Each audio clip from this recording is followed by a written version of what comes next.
And good evening. Welcome to the Deltahead stream. I am James Howell.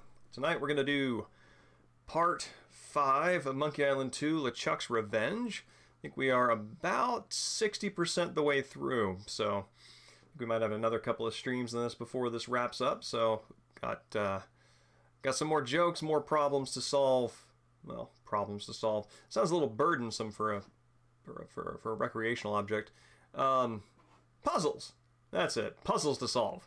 That's something people do in their free time and enjoy. Not problems. But yeah. Tonight is a night that I'm grateful that the game's content is very talky, and we'll be doing some of the heavy lifting. I will tell you for certainty that it is indeed a shock when a 16-month-old wakes up at 2 a.m. and you enter the room, things seem to be going well, back in the direction of going to sleep, and then you sing a new song that apparently has sounds that are deeply amusing, and instead of sleep result in scream laughter for about an hour. And yeah, so that's where my sleep schedule lives right now. And yeah, gotta say, I love having a kid with a good sense of humor. But anyway, so yeah, like I said, I'm kind of glad this is going to be doing a little bit of heavy lifting for me, and I look forward to a good chat like last time. Excuse me. Man, allergies have still not quite settled yet. For the Deltahead pregame show, I got a few books and a little piece of music that I wrote for the theme to Monkey Island rendition. The first book, I finished this today. This is a great novel. This is a wonderful novel, and Ruth Ozeki is, I think she herself is a Buddhist monk. Yeah, there we go. Ruth Ozeki is a novice. Well, I guess she would have been a novice at one point. Is a novelist, filmmaker, and Zen Buddhist priest. And the book itself incorporates Zen Buddhism in it, as one might expect. Not necessarily in the, a little bit in the named mythology of it, but really just in terms of integrating a sense of how the unified, transcendent, and transient manifests in the day-to-day lives of people, and also in terms of just appreciating what our relationship is to accumulation and accumulated objects. And it presents, it does a lovely job of presenting different versions of accumulation and how they relate to each other. One setting is a woman's home, and she is a hoarder as a way of sort of grieving for her husband's death. And the objects themselves make a lot of noise, have a lot of big feelings inside the objects. There's a sort of a kami that is it kami or kodama? I don't remember the name of the exact spirit, but she makes callback to it of the sort of household god feeling of sort of like daily Japanese spirituality. Yeah, so these things have spirits, and that's how they sort of how they sort of exist. Contrasting that with a library, which is another space for accumulation, another space for gathering and building up. Evening, Mahafne. It's good to see you. Every time I see your name and try to pronounce it, I have the impulse to sort of swallow the fu, but then it feels weird because then I'm not reading the word that's in front of me as it scans to my English, to the Roman characters in my eyes. But so there's it's great. It's like there's no good pronunciation of your name, and I think I've finally met the match of Adelegian, my own screen name, which nobody knows how to pronounce in its entirety. So I thank you for the mirror that you provide. That is, it makes me like the challenge that my own screen name provides even more. But yeah, no, I actually thought of you while I was finishing this up again, because it is a story set in America. It is about American It is about American challenges and relationships to material objects, but it incorporates Zen Buddhism in it. Mahahun? Mahahun. Oh, so you would swallow the E instead of the U. Interesting. Mahafun.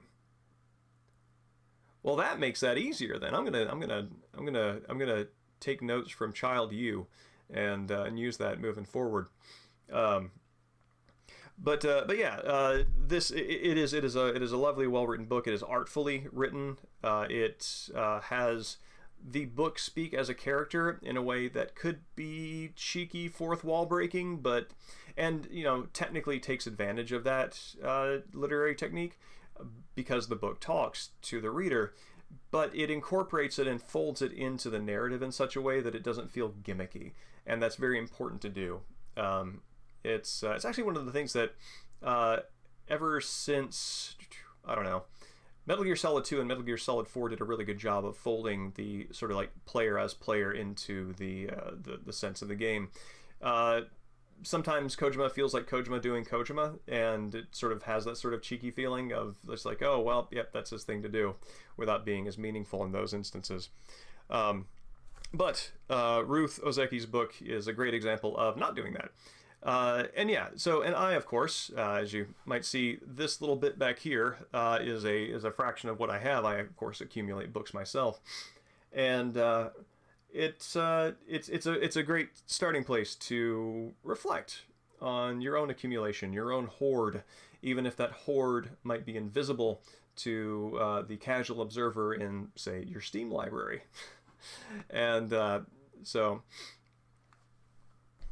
perhaps she seems to be well published. Looking at the back here, because I am interested in following up on reading another one of her books. She's got 3 other novels out: My Year of Meats, All Over Creation, and A Tale for the Time Being, which is what I'm interested in.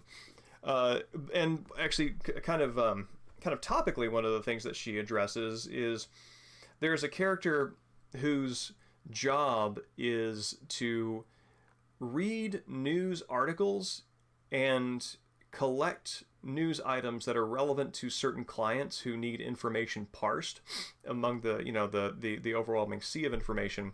So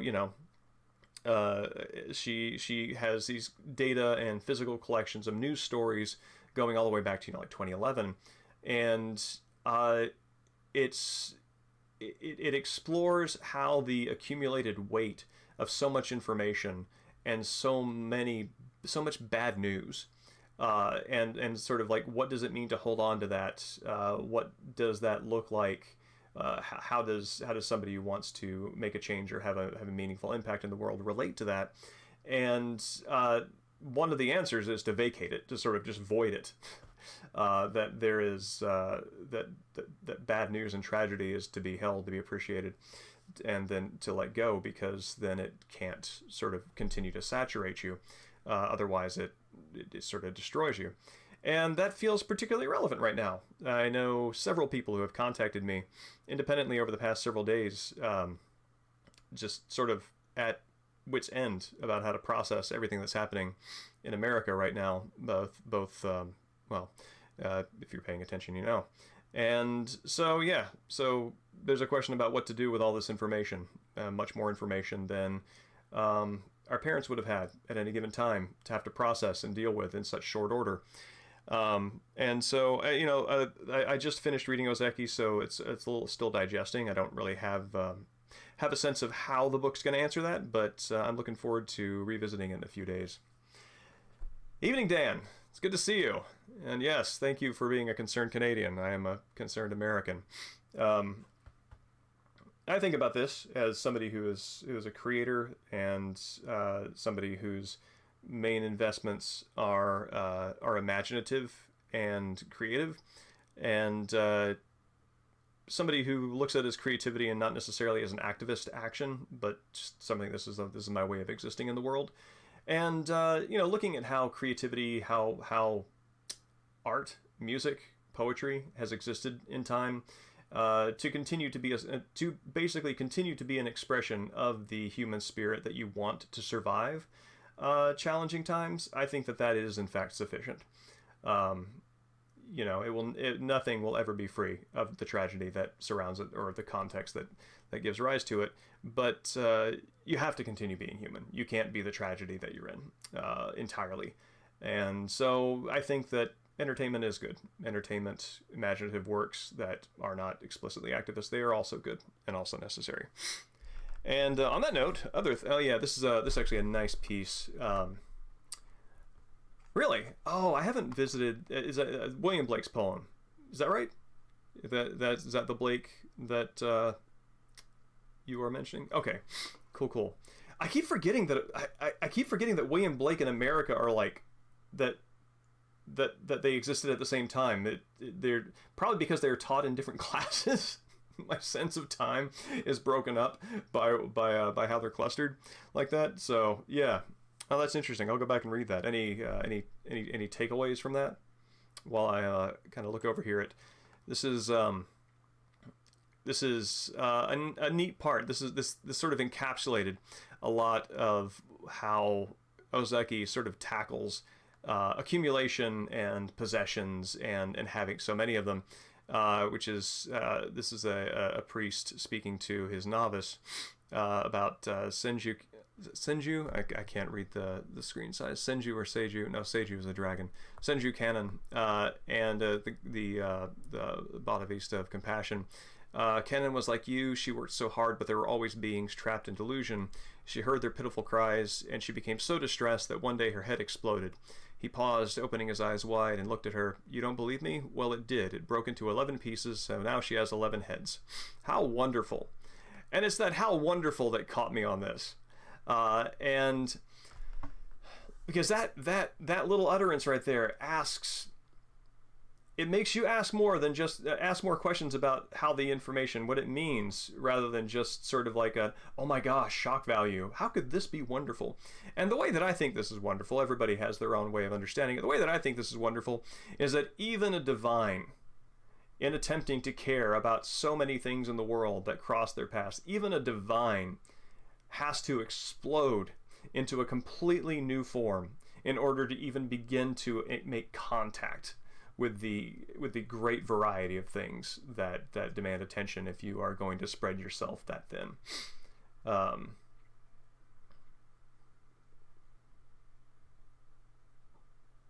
Yes, the guillotine did remain busy.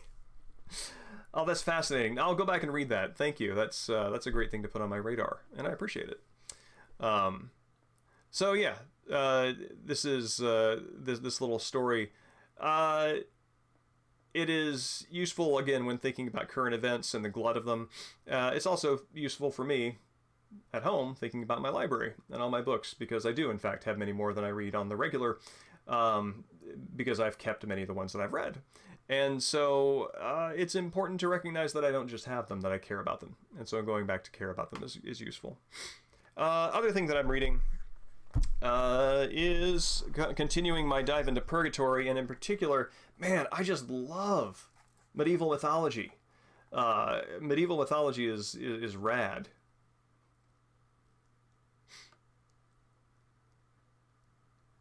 Really? I know nothing about this. That's fascinating.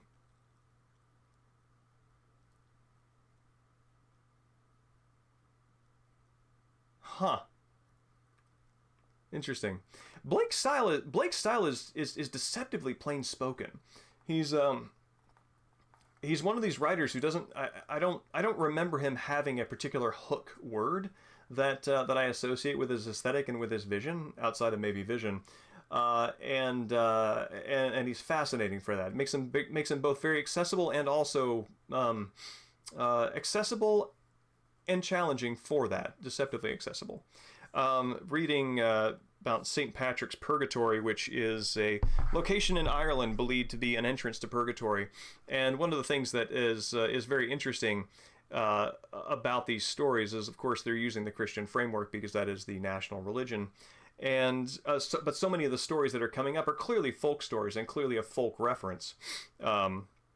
And as somebody who is a very happy student of Old English poetry, the syncretism, the synthesis of heathen and Christian aesthetics is very dear to my heart, because that's a characteristic of all that poetry.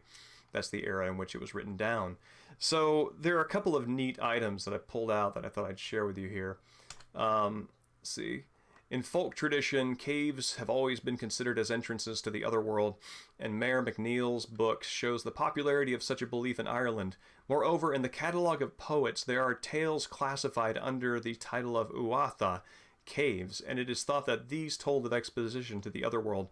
And I like the idea of just cave poems as a category, and they're just about travels to the other world. Yeah, that makes sense, Dan.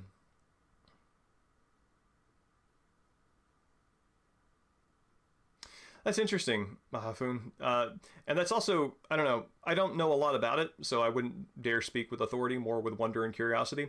But my sense of much of like Japanese Zen Buddhism is it itself is a synthesis of many continental traditions, sort of converging in one place, and how those sort of marinate and overlap with each other over time. And it of course results in something that is unique from what sort of inspired it, or what it was inherited from. Let's see.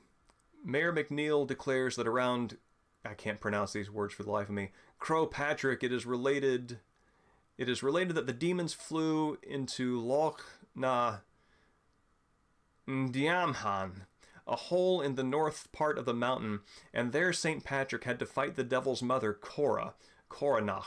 She flew into a lake called ever since Loch na Cora, situated to the south of Croagh Patrick, and then escaped to Loch Derg, where eventually St. Patrick killed her. As her blood colored the water of the lake, it was named Loch Derg, the Red Lake. And yeah, I mean, this is a Christian saint, but this is clearly an aesthetic and a storytelling that has existed well before Christianity showed up. And this kind of syncretism is particularly fascinating to me, and this syncretism is what makes medieval mythology particularly compelling to me. It is unified by having a standard, a stock arch narrative that it falls into, which is the Christian narrative. Yet, because it integrates so closely with local traditions, each region has its own flavor. And there's sometimes, especially when looking at Beowulf criticism, some shade thrown on it, because the notion is that like the Christian influence sort of stamps out the heathen. But the positive takeaway of that is, again, like you have an entire continent of many different cultures whose local mythologies are now weirdly unified, because again they share the same arch narrative, and the elements that are preserved actually they're able to sort of speak with each other in a weird way. So if you have folktales from Provence, because they share the arch narrative with folktales from Ireland with folktales from Germany, they all have a certain correspondence between them, and that makes it interesting in a way that wouldn't have happened otherwise.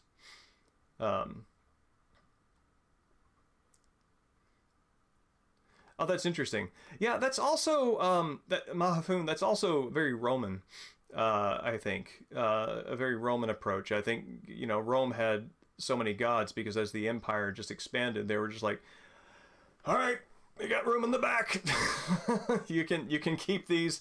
Just recognize the others are potentially okay also.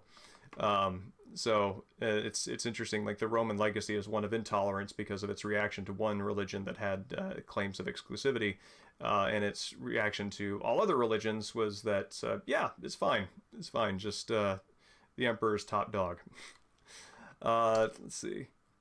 Geraldus writes, oh, I love this one. This is awesome. Of a lake in Ulster which contains an island divided into two parts, one having a beautiful church and visited by angels, the other being stony, ugly, and abandoned to evil spirits. In the latter are 9 pits, and a person who would dare spend the night as a penance in one of these would suffer extraordinary torments, but unless he were to commit a very grave sin, would not have to endure the pains of hell. So you can basically front load purgatory. And that's what's fascinating about this, because each, what these folk legends are doing is they're putting these locations, the access points to the other world, and then having it so that humans can actually use their agency to interact with their fates and not necessarily control them, but influence them in a sort of way that's almost adventuresome, almost heroic, and that's fascinating to me. It also, I mean, everybody, when people like see like a really foggy day, they're like, oh, it reminds me of Silent Hill. Well, when I see things like this is like, I'm like, oh, that reminds me of Silent Hill, because Silent Hill very much does fit the medieval description of purgatory, which is, I think the phrase is, you will not be burned by any fire that you have not kindled. So essentially, two individuals could be placed in purgatory and have completely different experiences depending upon what they got to work off. And that's what Silent Hill is. That's why James can have one experience, why Angela can have another, and why a little girl with no baggage whatsoever can just skip through the streets. Yeah, so it's lovely. I don't know what the millet system is. Is it millet or millet? But I have one more thing, but you know what? We're at 20 minutes, so let's go ahead and hop on to Monkey Island. I will save the other thing for next time. Bop.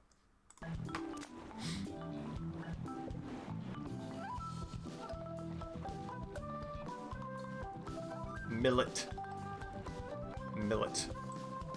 I'm glad that something plays nicely with my phonetic instincts.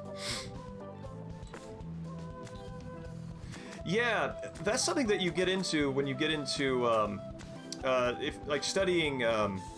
There's a book that I've got titled "The Origins of European Descent," which traces the action of descent as a mass action to pre-Reformation relationships to like the church, and 9 times out of 10 it results with people being very upset that the church is not expecting more of people, weirdly enough. And the things like that, like what you're describing, the Gnostic thinking of quantifiable sin, if I'm thinking about the right thing, it is basically the frustration comes with not having any agency over one's fate, or not having any real moral input.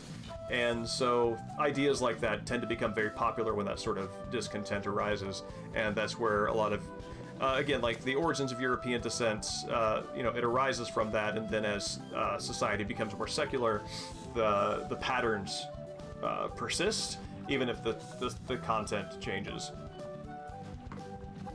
Oh, right. Yes. Thank you. I knew the idea, but not the name.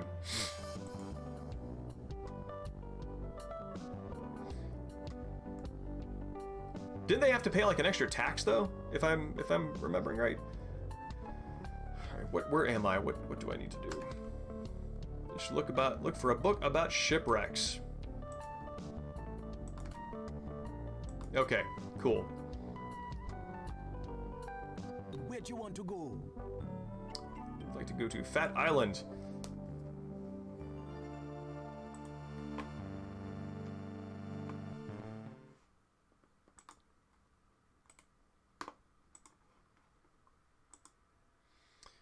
Business, breakfast, body, biography.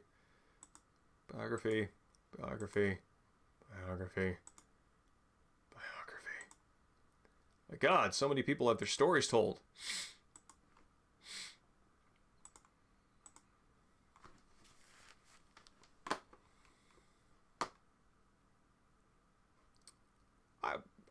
Idealism or surrealism?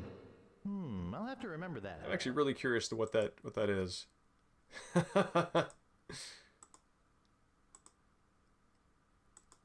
Oh, Walt Whimsy. That's a Walt Disney thing.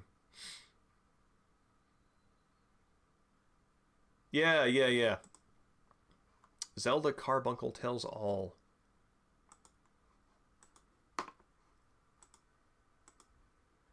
Kidneys, ketchup, keel hauling,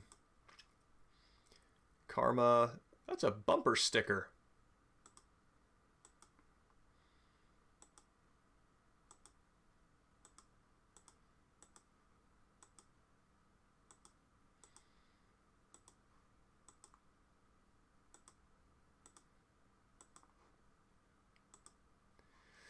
All right, let's see. Does shipwrecks tell me anything?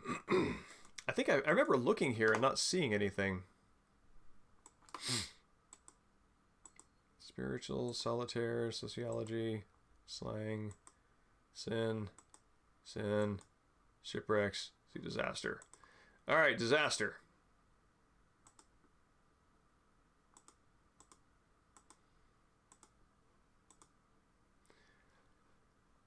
Great shipwrecks of our century. There we go. I'll have to remember that. I seem to remember already doing this and getting the coordinates and then getting the monkey head, the ship statue head, then giving that and getting the statue, getting the map piece. Excuse me. All right, well, let's see. I've had it with this card catalog. I've had it with. Pardon me, miss.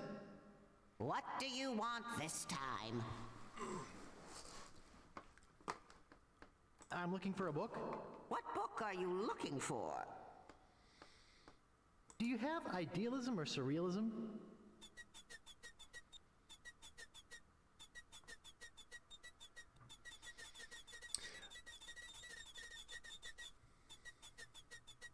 Okay, here you go. Anything else? Yes. Do you have great shipwrecks of our century?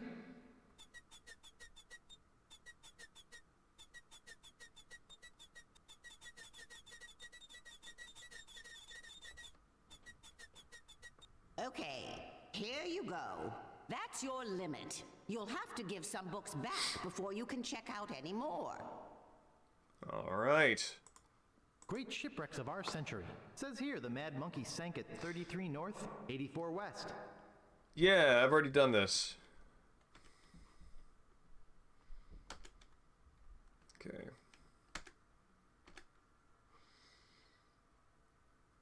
Cottage on Fat Island. Oh, okay, the cottage on Fat Island.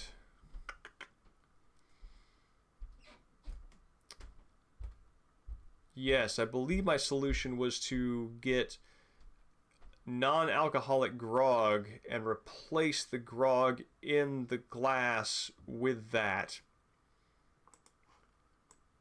Idealism or surrealism? This is a pretty useless book. I'm not even sure why I checked it out. I'm not going to write this. Thank you. Give idealism or surrealism to... nope. Thank you. I think I've got another couple of books out, don't I? 3 days and 2 nights at fabulous Hook Island. Cow tipping enthusiast. This is a pretty useless book. I'm not even sure why I checked it out. Oh, okay. The joke only goes so far. Thank you. And there we go. I do not need to read this Thank you. million years long book again.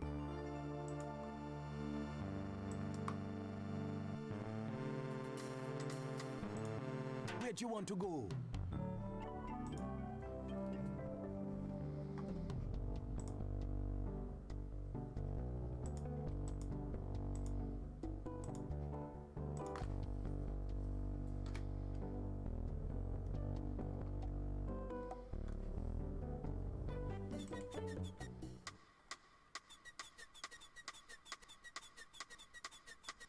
Excuse me.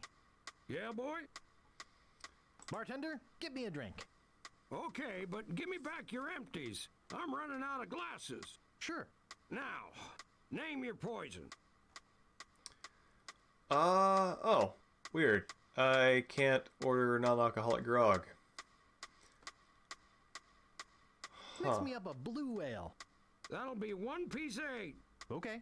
There she blows! Nice place you have here. Well, see ya. Let's see.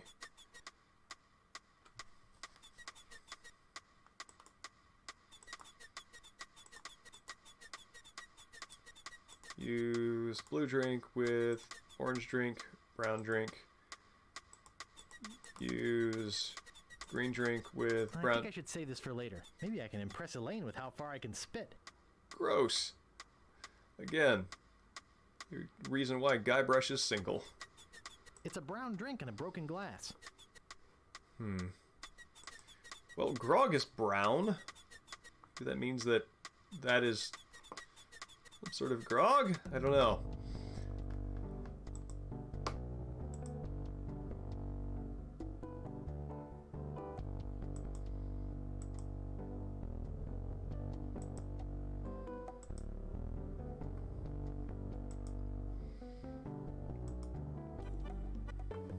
Where'd you want to go? Let's see. Yes.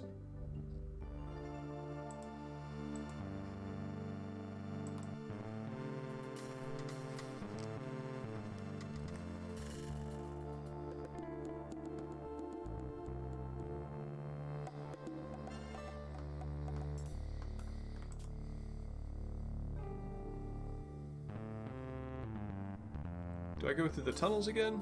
Nope.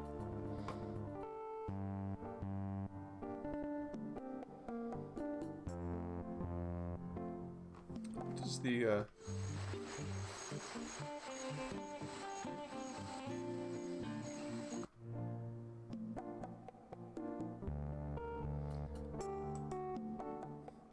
bass is more prominent in the original soundtrack. Back again, eh? Let's get this over with. Come on in. I'll get us set up. Don't you know when enough is enough? You know you're not gonna beat me. And the pirate voices in this game are contest. great. Okay, let's get on with it. Here's your drink. I found this great drink from a foreign land. It's rather sweet, but it slides down the throat like fire. That doesn't seem to work. Used to drink barrels and barrels of it. I don't like to mix my drinks. Then there was a shortage of it. Well, a how do I few get rid of years it? ago. So I switched to drinking rum. Well, it doesn't seem to open. Are you sure you don't Ah. want to back out? No thanks. I can hold my own. You drink first. Okay, so this is my instinct. My puzzle-solving skills are on point. My object-finding skills need work.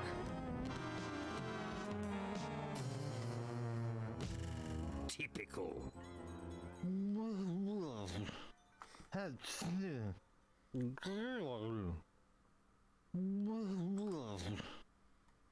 Oh, my head. Alright.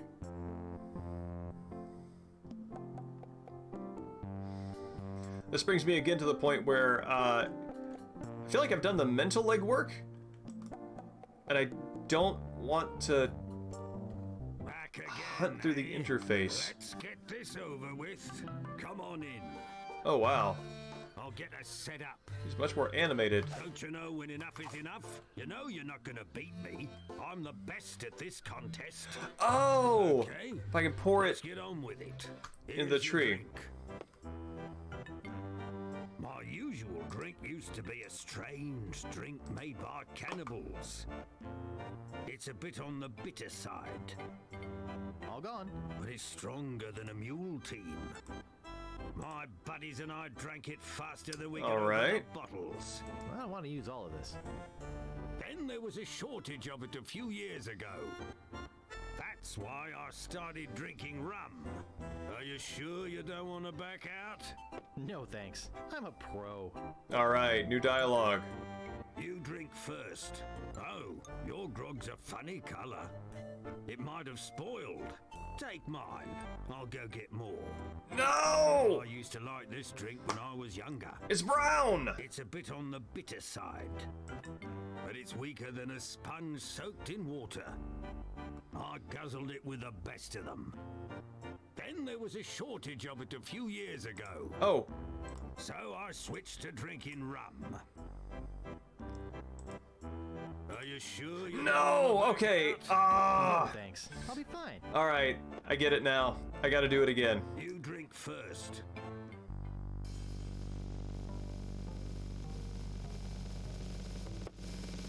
Rip.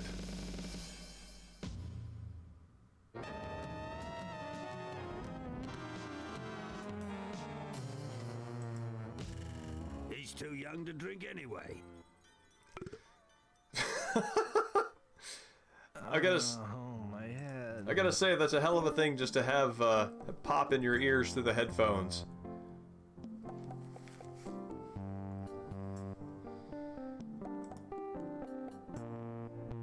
Alright, Buster. Back again, eh? I feel like the Let's get this over new with. graphics Come on in. leave out his glass eye. I'll get us set up. Okay, I can Use see the boxes. one eye I'll is a make little time to put them all wider. away, It's sort of more especially with all the people trying to get into my house. definite circle. But I guess you want to go through with this. Here's your drink. So I guess that's it.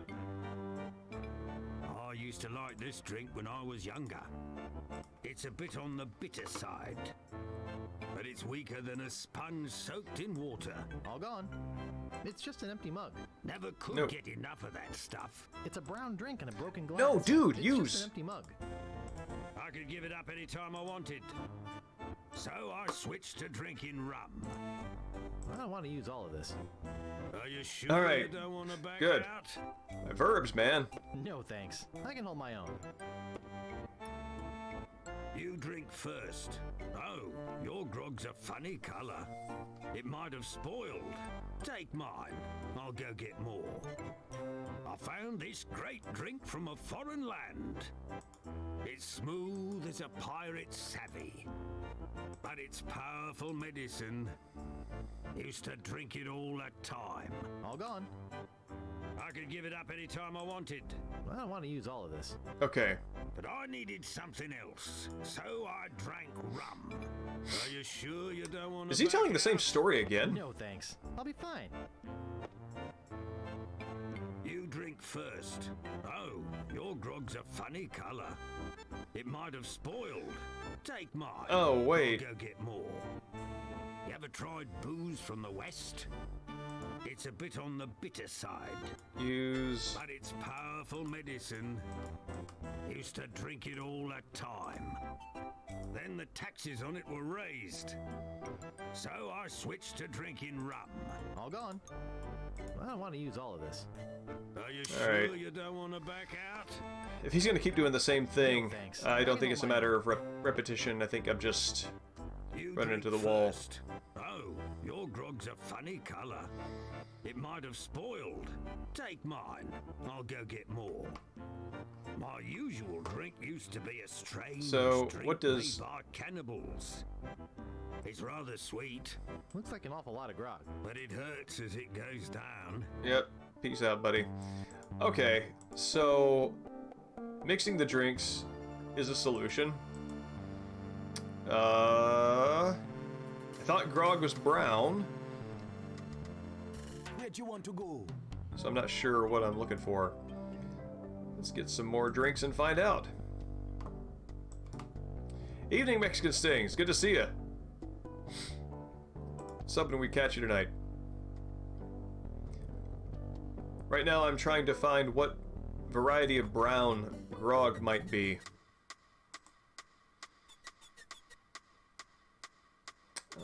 Okay.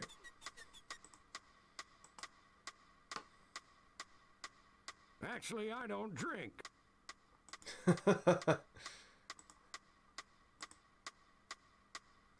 Actually, I don't drink.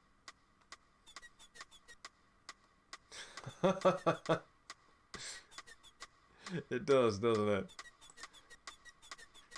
Okay, use green drink. I think I should save this for later. Maybe I can impress Elaine with how far I can spit. Okay, Excuse me. Yeah, boy? Maybe I need to get another red one. Bartender, get me a drink. Okay, but give me back your empties. I'm running out of glasses. Sure. Now, name your poison. Bloody Give me a bloody stump. That'll be 1 piece of 8. Okay. Oh wow, There he you only does go. the dad joke once. Nice place you have here. Well, see ya. Okay. Use red drink. I already have a drink like this. Well, just put them together. Okay. Excuse me. Maybe mix red with Yeah, boy? green. Bartender, get me a drink. Okay, but give me back your empties. I'm running out of glasses. Sure. Now, name your poison. Give me a bloody stump. That'll be 1 piece of 8. Okay. Here you go. Nice place you have here. Well, see ya. Weirdly enough, the voices feel more appropriate to the older graphics than the new ones. I think I should save this for later. I'd like to show Elaine how far I can loogie. Okay. Excuse me. Yeah, boy? Bartender, get me a drink. Name your poison. Mix me up a blue ale. That'll be 1 piece of 8. Okay, I'll try this Okay. again. There she blows. Bartender, get me a drink.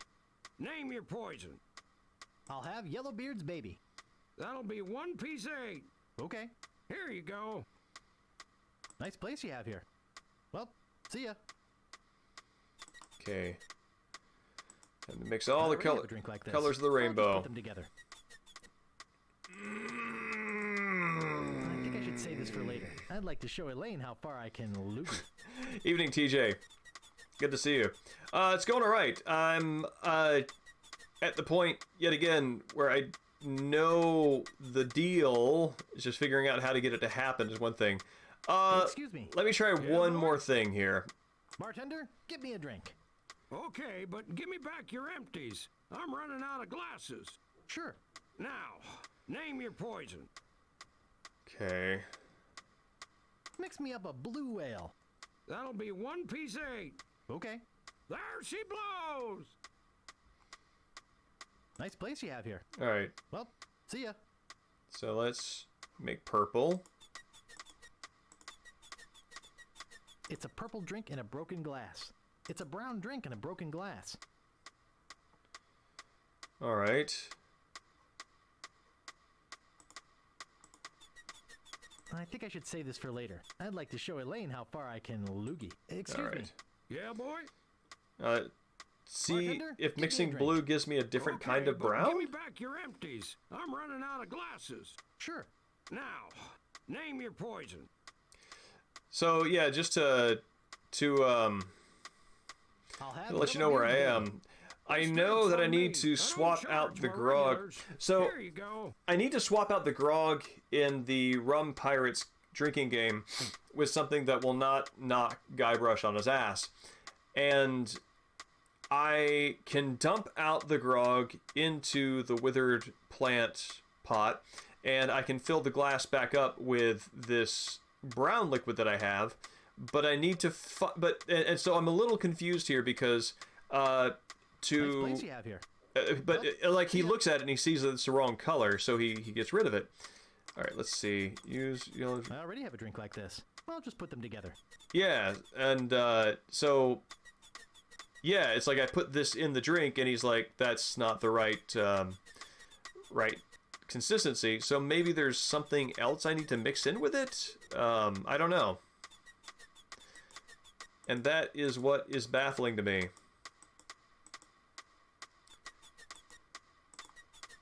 I cannot imagine this would be at all healthy. I don't want to polish that. Yes, I understand this. Oh, right! Like 1,000,000 years ago! TJ, was that what you were going to poke at? Kate having the grog?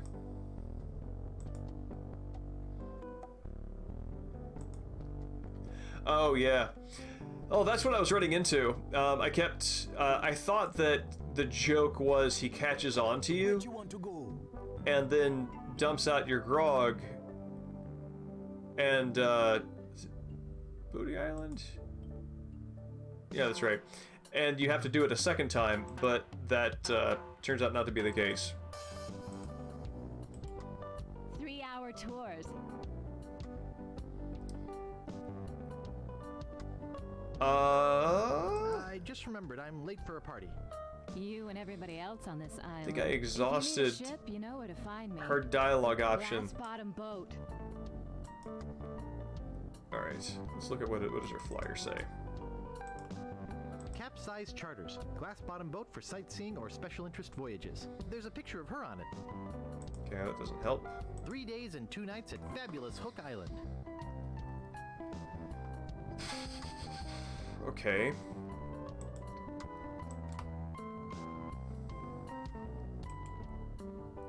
See the world. Sightseeing. Could I have one of those leaflets? Hey, these things cost money.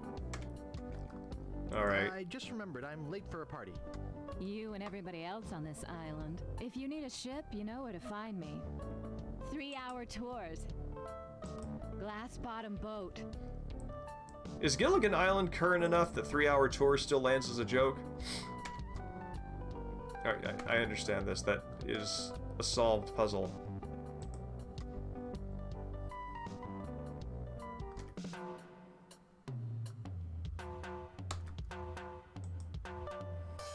See the world. I just remembered I'm late for a party.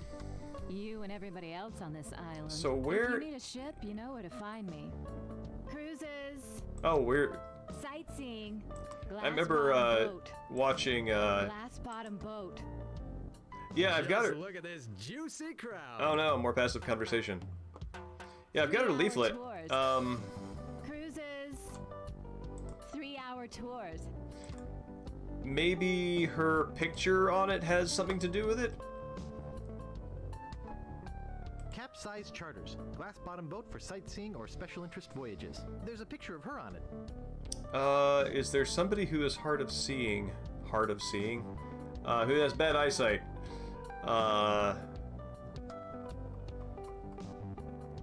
Like who would even have grog? Let's see, what are my options here? Ship, Governor's Mansion, Big Tree. Fair enough.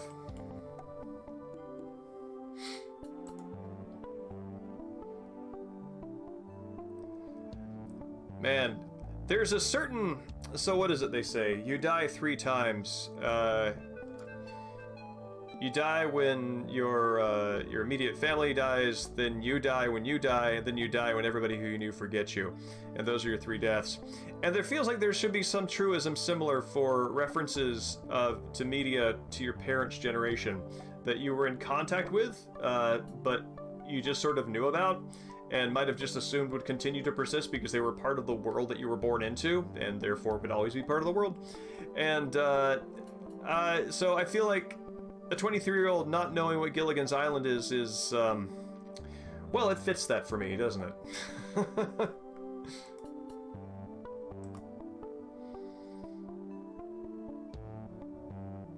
Where'd you want to go? Like, I remember it was... Go there, man. That's the forbidden circle. We can't go there, man. That's the forbidden hexagon. Oh, cute. We can't go there, man. That's the forbidden parallelogram. We can't go there, man. That's the forbidden octagon.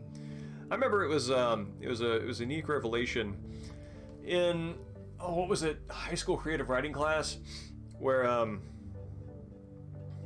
we were screwing around and didn't realize that the poems of Emily Dickinson, by and large, fit the meter of the theme to Gilligan's Island. Was it? 'Cause I could not stop for death, he kindly stopped for me. The carriage held but just ourselves and immortality. And I think several of their, because I think she uses the same meter, it tends to work. Maybe? I don't know. Alright, TJ, I will totally take a hint. I'm a little lost. I feel like I might have exhausted my opportunity to see the next step, and it's not repeatable. That's my guess. So, if I have...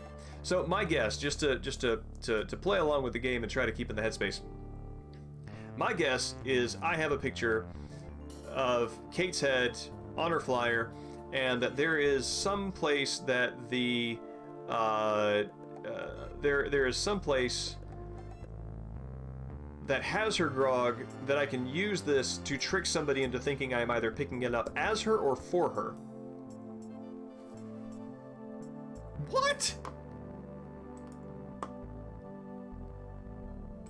Wanted, Guybrush Threepwood, for the murder of G.P. LeChuck. Also for the use of witchcraft on the person of Largo Legrand, the thievery of clothing and medically prescribed hair supplements for such witchcraft, grave robbing, trespassing, Why would I larceny think to without a do permit, that? disturbing the peace, illegal gambling on a sporting event, use of falsified identification. Mahafoon, that's for purchase of right. alcohol, I never exceeding put together allowable that the FDA theme to for Gilligan's purposes of Island has a swap, shanty feel reckless to it, but tampering it with city makes maintained perfect plumbing sense, without and prior acquisition of environmental that impact report, theme song transportation of animals now without has a environmental sophistication scientific to it that it did not consent, before. vandalizing a historical miniature, reckless use of gardening tools, unauthorized exiting from a penal institution, impersonating a federal mail boat, mixing drinks without a liquor license, and releasing a dangerous reptile in a populated area. Also wanted for questioning regarding the disappearance of prescription eyewear. That's great. His wanted poster gets longer and longer the more you play and the more stuff you do, because I'm pretty sure I hadn't taken the lens of the lighthouse model when I read this the first time. That's great.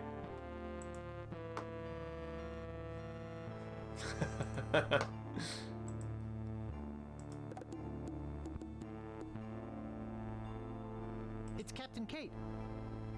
It's Captain Kate.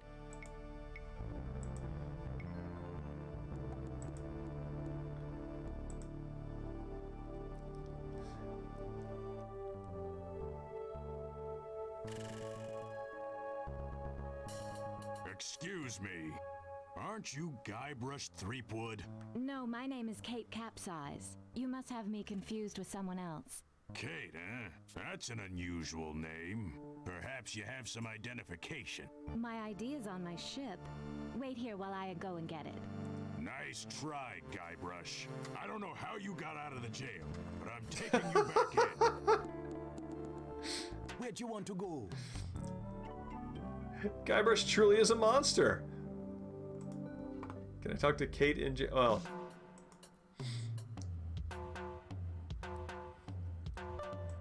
Yeah, this is another difference between, oh, well, I mean, well, on the one hand, I do feel bad for, having her falsely imprisoned. Where'd you want to go? I am also grateful that I don't have to listen to the ambient dialogue, so, you know, pick your moral battles. Yeah, in the first one, like, this is like a tonal difference between Monkey Islands 1 and 2. Like, in the first one, Guybrush is just sort of a... I mean, he's kind of like a cheeky kid, right? He's being playful and doing absurd things and getting souvenirs and trinkets. And this one, he's like destroying lives. It is not. I've got one more. They can't keep me locked up. Idiots. The door's locked. Who is this Peepwind character anyway? Peepwind. They can't keep me locked up. Who is this Peepwind character anyway? Hey! Uh-oh. I can explain. Thanks for letting me out of there. You'll have to excuse me if I don't stick around. I've got to find out who framed me.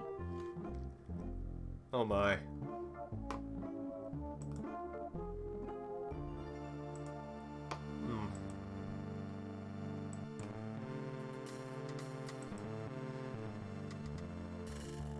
Nice.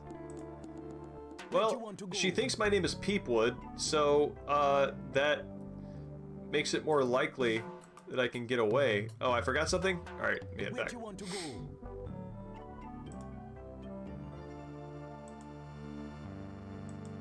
Thank you. Peep wind. That's it.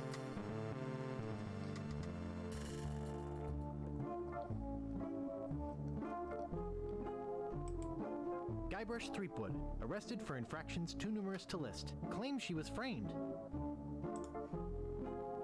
Hey, there's some near grog in here. What the hell? All right.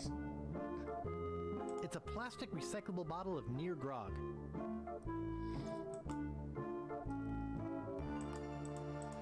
Oh man. This game just really captures all the highs and lows of this era of this genre, doesn't it? Oh.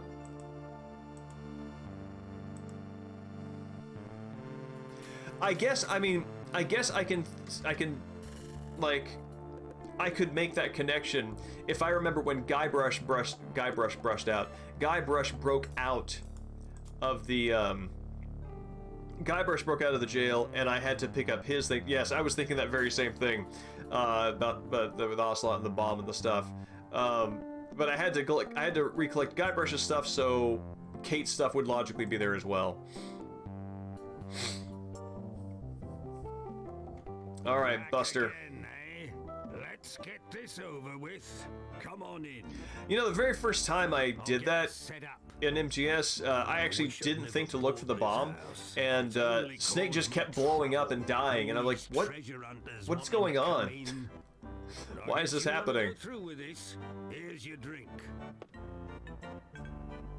On the ship, we had a drink that we couldn't live without. It's sharper than a forked tongue, but it's weaker than a sponge soaked in water. Never could get enough of that stuff. All right, use bottle of near grog with empty grog mug. Anytime I wanted. Are you sure you don't want to back out? No thanks. I'm a pro. All right. You drink first.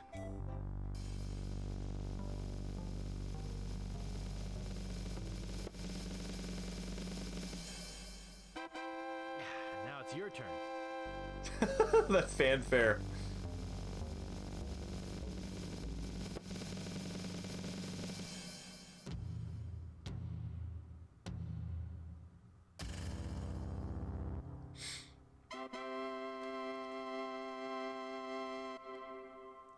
Brilliant. Oh wow. The silence following that fanfare feels very ominous. Huh. I can't tell which version looks more like murder victim-y.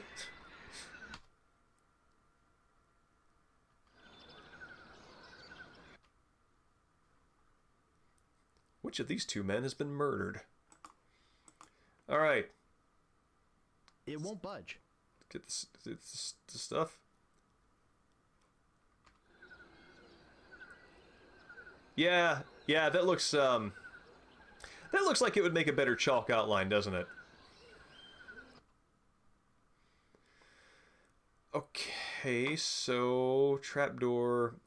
Can I use the monkey wrench on the trapdoor or use JoJo? I don't think that'll work. No.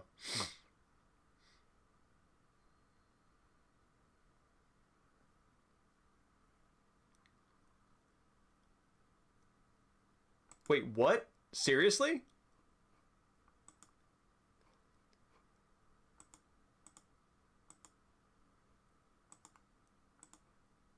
That doesn't seem to work.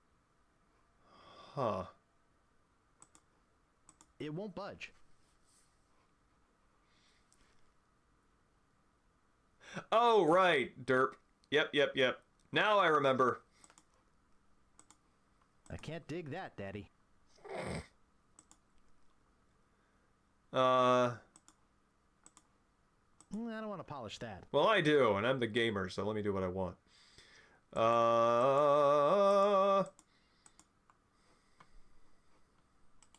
He certainly does like his rum.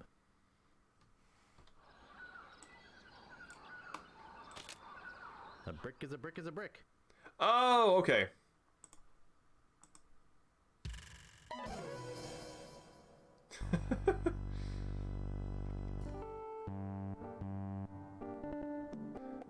Wait, what?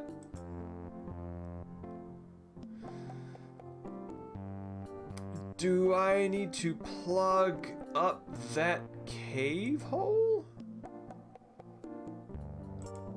Guybrush just had a lot of wacky facial expressions in this section.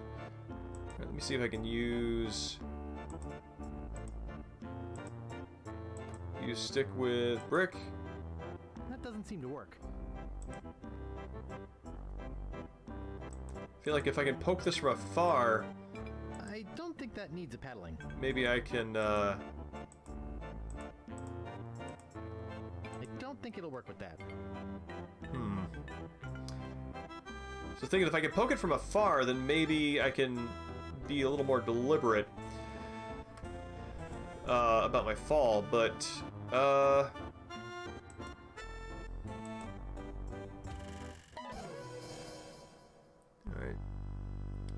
Oh, there's a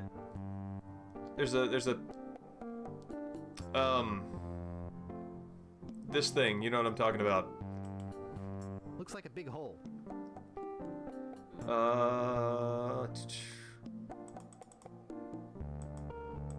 How to plug up giant hole.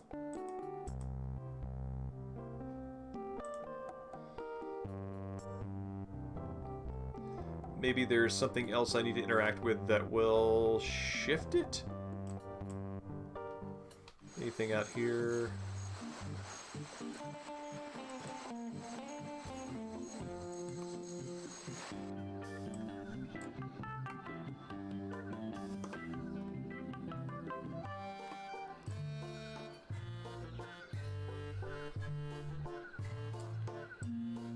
Okay.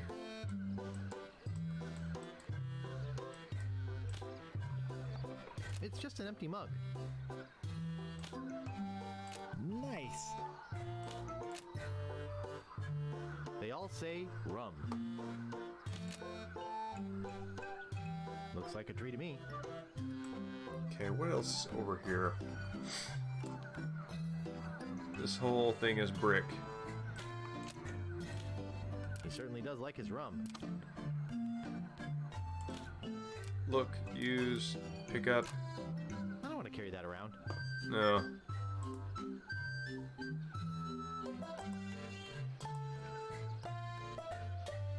Up.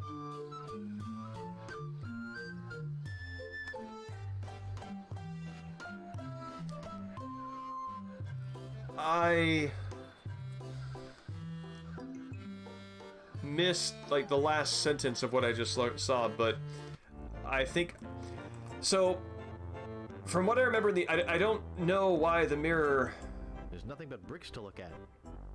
I don't know why the mirror would matter here, but now that I do know that it matters, I do remember that the parrot in the store is looking at itself,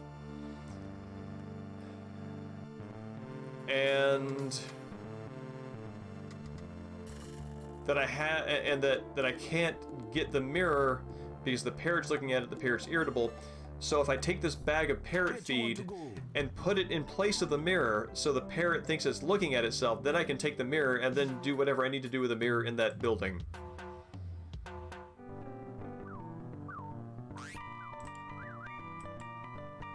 I have to go now. I too like to walk into business establishments and have that be the only thing I say. Mr. Polly likes that mirror. Evening, Dustin. He seems to be in love with his reflection. Good to see you. It's been a little while. Pretty bird.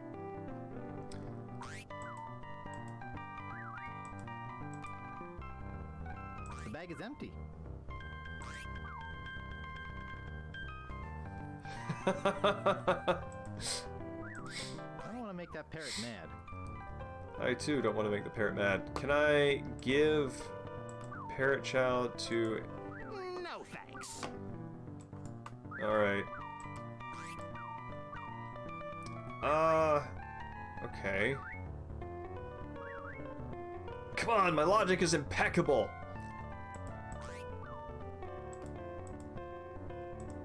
My scoutmaster would kill me if he saw me use a knife like that.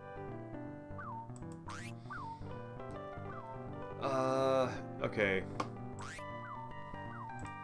He likes it where it is. You know what? Let's try this. Sorry, he's not for sale. Okay. Yep.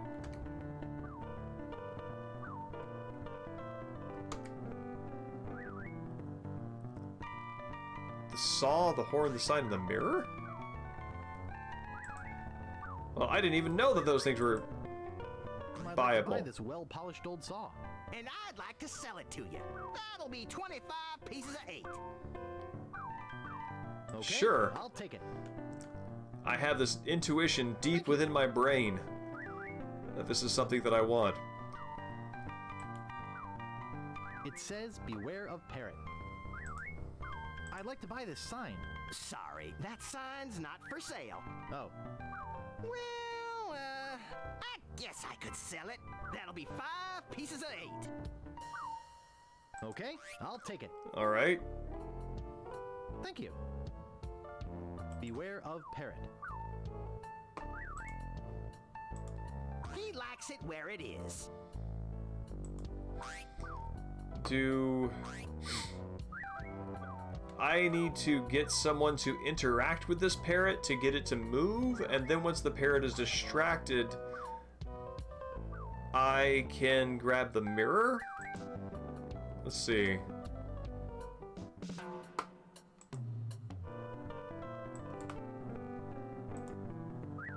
Huh. I have an eye patch in every shape.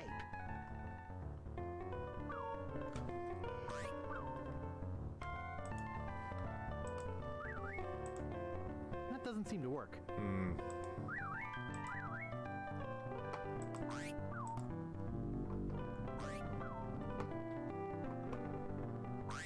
Hey, take that thing outside, will ya? Alright, that's not doing what I need.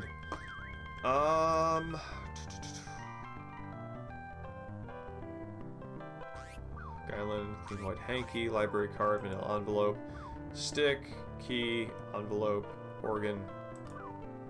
I don't know how to play. Hmm.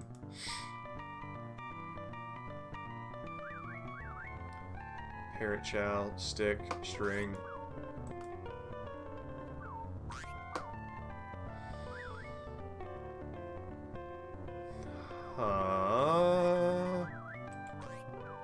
I have to go now. Alright. Okay, yes.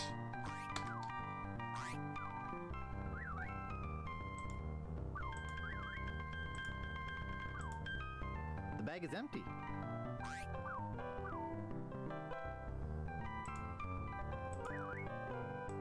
I don't want to make that parrot mad.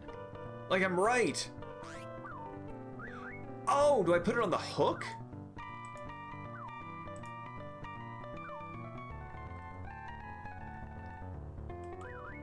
That is a nice looking beard. Alright. That is a nice looking beard. Hey now. That is a nice looking beard. Let me go in there and edit that string. I'd like to buy this mirror. Great! That'll be 15 pieces of 8. Okay, I'll take it. Thank you. Okay.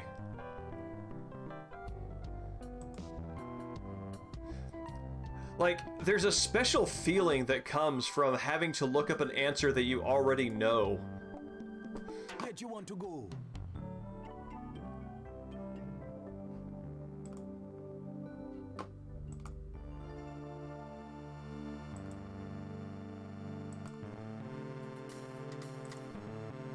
Alright. Let's go see if the man that I poisoned, question mark, is still passed out so I can steal his other stuff.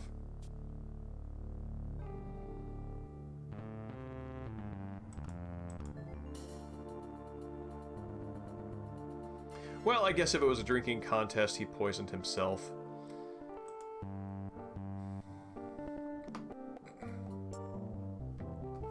Excuse me.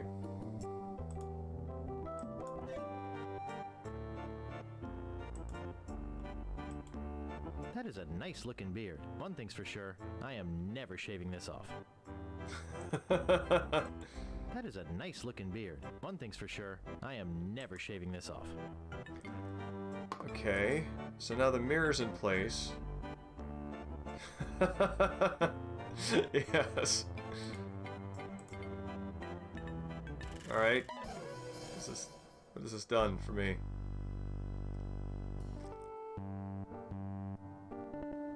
Okay.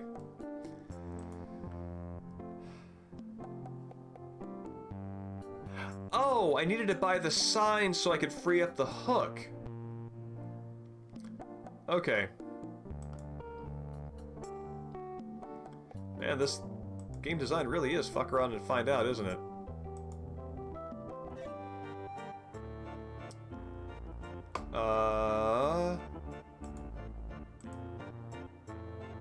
Alright. I don't know. I really don't know why I put that mirror there, so...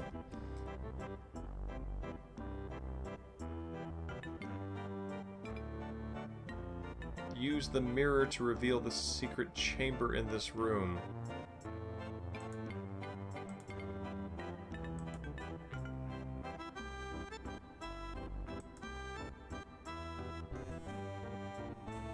Use mirror with brick? That doesn't seem to work. That doesn't seem to work.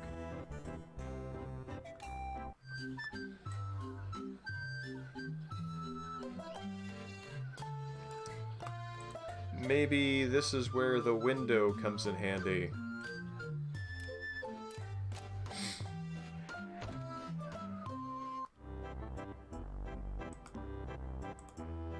That doesn't seem to work.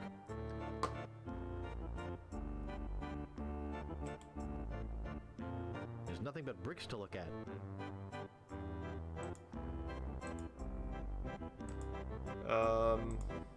I can't move it. I don't want an empty frame. You use mirror. That worked. But I can also pull it off, which suggests that it belongs somewhere else.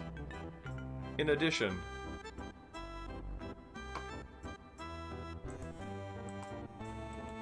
That is a nice looking beard. One thing's for sure, I am never shaving this off. Crates of rum. A brick is a brick is a brick. A brick is a brick is a brick.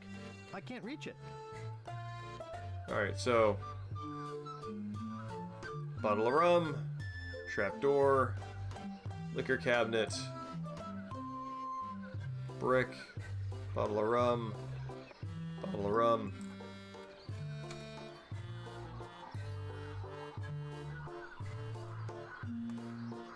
Guide a beam of sunlight to strike at the mirror.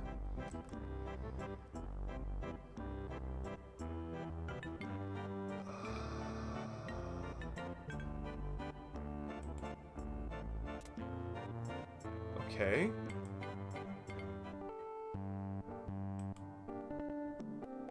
It's stuck. I don't think I should cut that. So that might get the sunlight in. Okay, let's open this window. It's stuck.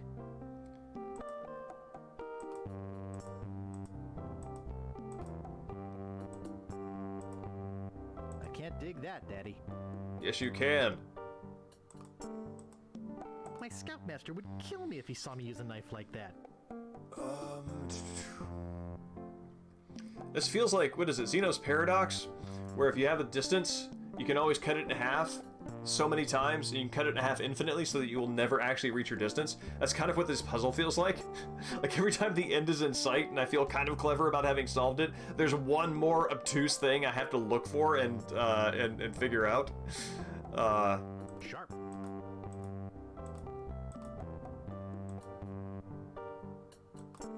Can I use JoJo with the window? I don't think that'll work.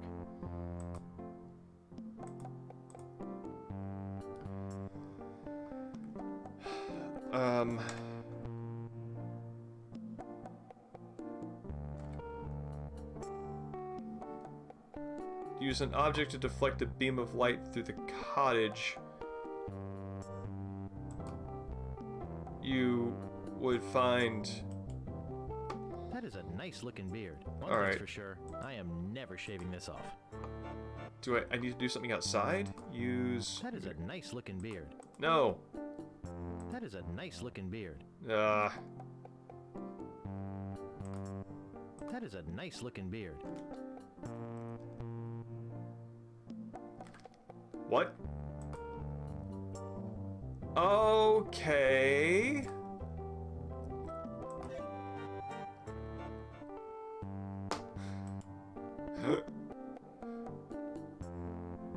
It's a grotesque monkey statue. You know, I'm starting to realize I think this is why I remember Monkey Island 2 less than Monkey Island 1, is because with Monkey Island 1, I'm pretty sure I solved most of those puzzles on my own, and I think this one I had to look everything up. Like, I don't think I beat this legit when I played it, when I was younger.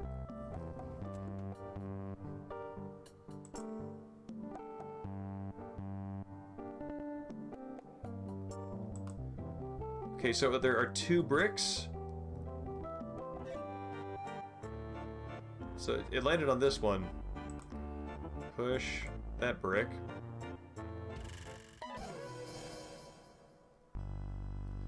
Okay. Oh my god, I'm here. Finally.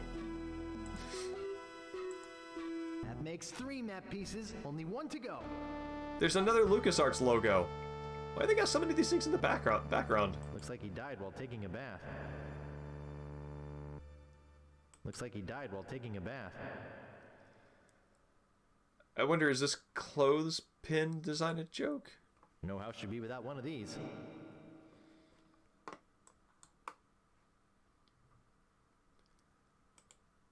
Looks like he died while taking a bath. Okay. Oh, I still have this hand. That's great. Okay. So now... Yes. Scab Island. Okay, that would be in the shack. Can I leave?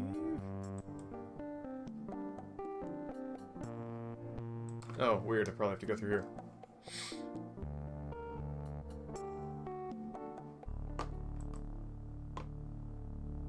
Oh, the lighting in here is pretty cool. This is the only Monkey Island 2 stream I have ever done. This is the first time I played it since, Jesus. What's the last time I played this? 2006, I think?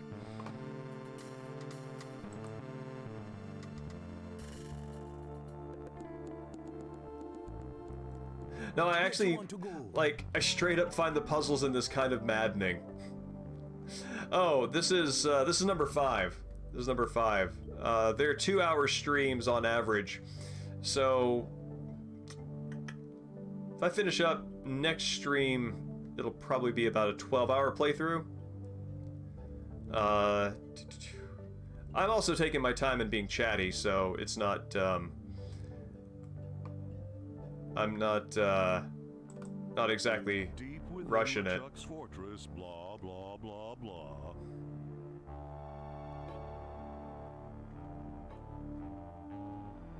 Largo. Yeah. You called for me? Is it true that Guybrush Threepwood Largo's has gotta be found the regretting his third choice by piece of now. the map to Big Whoop? Evening, Tien. Yes, sir. I was about... Why did you not come and tell me yourself? Well, I was trying to confirm that he really... Largo, you have been my trusted henchman for many years, but I won't hesitate to drag your entrails from behind my ship if you do not bring me Guybrush before he finds that treasure. Yeah, about the end of this stream will be 10 hours. And, okay. So it's in the cemetery. And, yeah, like I'm thinking about why Monkey Island 1 felt more intuitive and felt more cohesive than Monkey Island 2. And, the two big things that I think, make the difference is how far apart and how large the areas are that contain solutions to the same puzzle. Because in Monkey Island 1, I think the solutions to the puzzles that you found are reasonably within range of the problems. You know, even each chapter is sort of very self-contained, and this feels like it sprawls a bit more, and the solutions to problems on different islands are on different islands, so it feels less organically connected that way, and a little more sprawling. And the other part of it is, you know, this is super subjective based on player to player. I actually really think that there is just something that is always preventing me from connecting what I am getting right with the execution of it. And I think that is happening consistently enough that I'm wondering, like, what could be done? How could the design change to make that one skip work? Because like with the parrot puzzle, like, I had it all figured out. Like, I knew exactly what the tools were, I knew the solution, and I knew the gimmick, and I had the thought. And I feel like as a player, if it's an adventure game, the pleasure is in the thinking of it and figuring it out. So if there is something that is getting in the way of executing that, whether it's like a pixel hunt or something like that, then that seems like a problem that could be that could be addressed. And that has happened consistently, so that's where I'm thinking, like, my problem with Monkey Island 2 lives. And I didn't have that with Monkey Island 1. So I'd really interested to compare the two and see, like, what about Monkey Island 1's execution made that skip more intuitive and just happen more naturally for me. And, you know, again, it's player to player, and this could well not be a problem for many other players, I don't know. But as far as I go, this is where I'm landing. Alright. Okay, so I need a crypt key. The coffin store. Okay.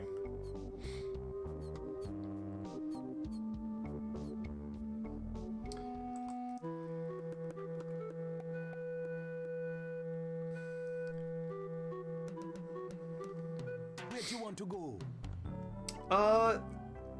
I remember having a decent time with Curse of Monkey Island. I'm gonna take a break from adventure games after this one, and hop into Demon Souls in a couple of weeks. Where is that? Is that on Booty Island? Yeah. But I'm enjoying. I mean, I enjoy Monkey Island for the characters and the atmosphere a whole lot. I'm super open to doing Curse, though I'm definitely super open to doing Return when that comes out. I'm really interested to see what Ron Gilbert does with that. Okay. So I know that I need to nail Stan into the coffin to do something in here. That crypt key, there it is. So what is this? This is carpentry, so I probably need to... Maybe I can get a hammer and nails from the carpenter, and maybe that's why I bought the saw, so I can trade it. I gotta go. See you later. And then I can use that, excuse me, to do. See the world. See the world. Evening, Taco. How do you mean? And yeah, Tian, Ron Gilbert's got a new one coming out. It's set to land later this year. And I'm very excited by that.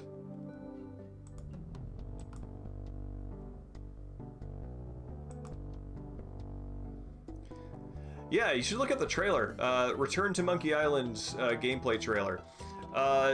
The art style appears to be divisive. Some folks are super sort of gobsmacked by it, and not in the great way. I like it myself. But I'd be interested to know what you think about it. Alright. Give well-polished saw to No, woodsmith. thanks. Got What? my own.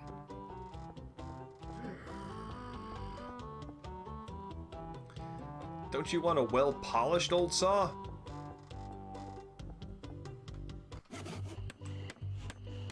We'll save you from having to polish your own.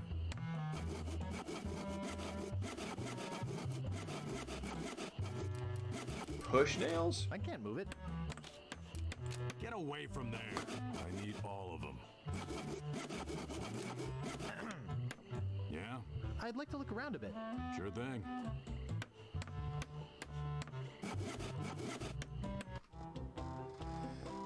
Alright, so I need nails.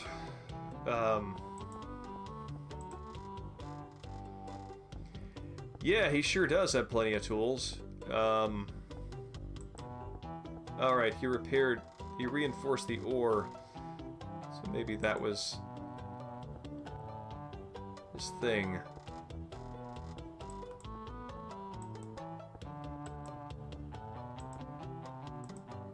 I think Largo's out of voodoo range by now.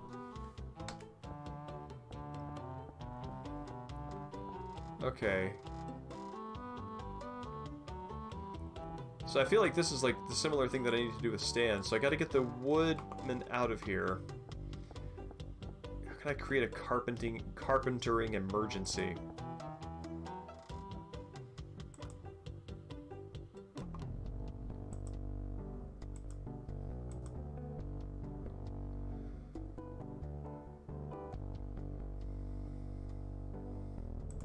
Can I use the well-polished saw on... No, no, no, no, no, no!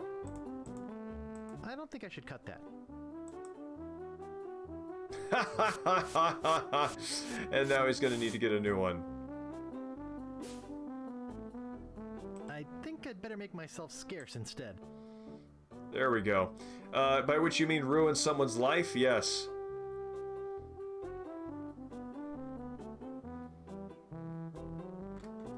Aye! My leg! Help! Someone get a doctor! I don't think I've ever heard somebody actually say "aye."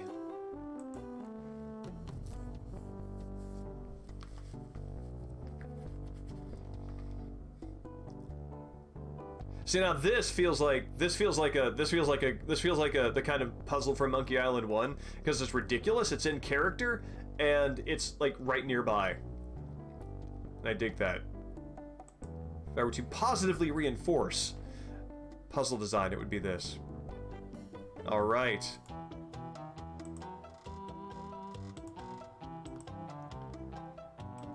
It says out on house call. Please come again.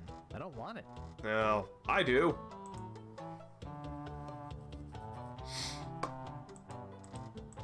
I'm willing to see where it goes. I like the I like the dynamism in it and how the different layers can flow.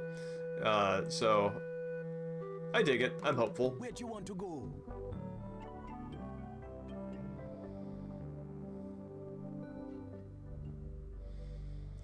I think that as far as expressiveness goes, that's really interesting. The thing that sells me on it, Carla's animations feel good. Guybrush's animation when he draws his sword to fight LeChuck on the ship feels good. So I think it's going to turn out okay. Yeah, here we go.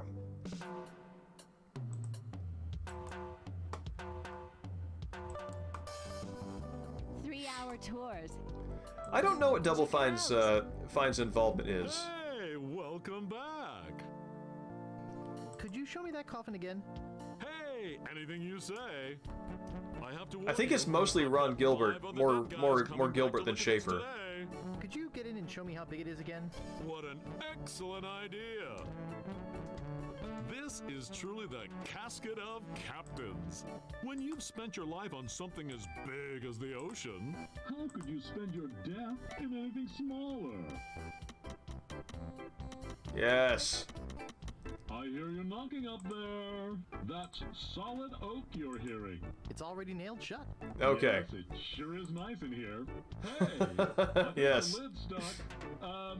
Excuse me, friend. Could you see if the clasp is closed on this thing? I seem to be stuck. Hello? Is anybody out there? Nice. Can I mock him? Help! I want to taunt him. Get out of here! Be there in a minute. Okay! Joke! No, get me out of here! Be there in a minute. Open this coffin right now! Anybody? I really am claustrophobic. Someone's going to pay for this. I'd bust out of here, but the dang thing's built here. Well, if I had to start a coffin, at least it's the deluxe Never not a size. salesman. Really is pretty roomy in here. Maybe I'll take a nap. I hope this thing's not airtight. I'm not dead. I'm losing valuable business. Let me out. I need to go to the bathroom. Is anybody out there? I'm not dead. Yoo-hoo! I can't get out of here. Are you still out there? Hello? Peace out, Stan. See the world. Check it out. Yeah, photoreal remake. I dig it. Havoc physics, Where you want to go? so we can really see that peg leg as it's sawed off, ragdoll its way down.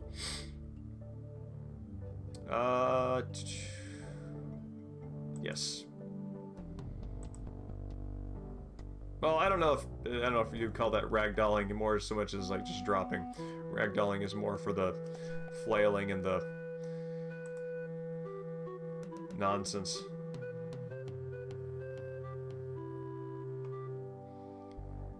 Okay.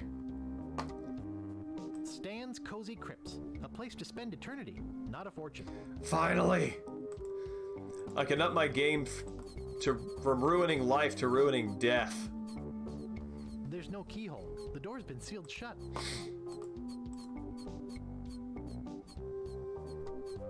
There's no keyhole. The door's been sealed shut.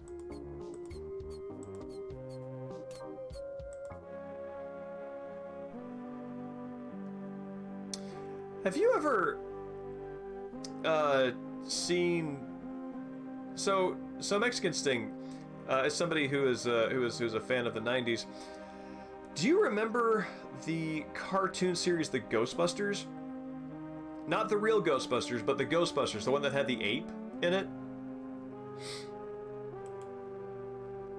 It's inscribed with a quote. Happiness is a warm manatee.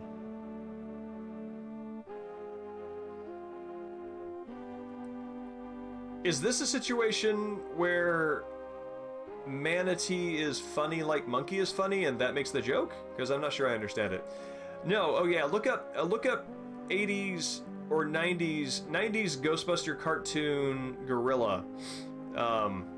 It's like two kids and a gorilla.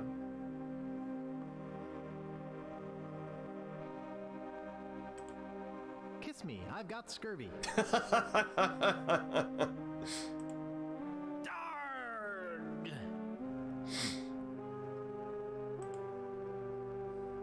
Violets are blue, roses are red. We're coming aboard.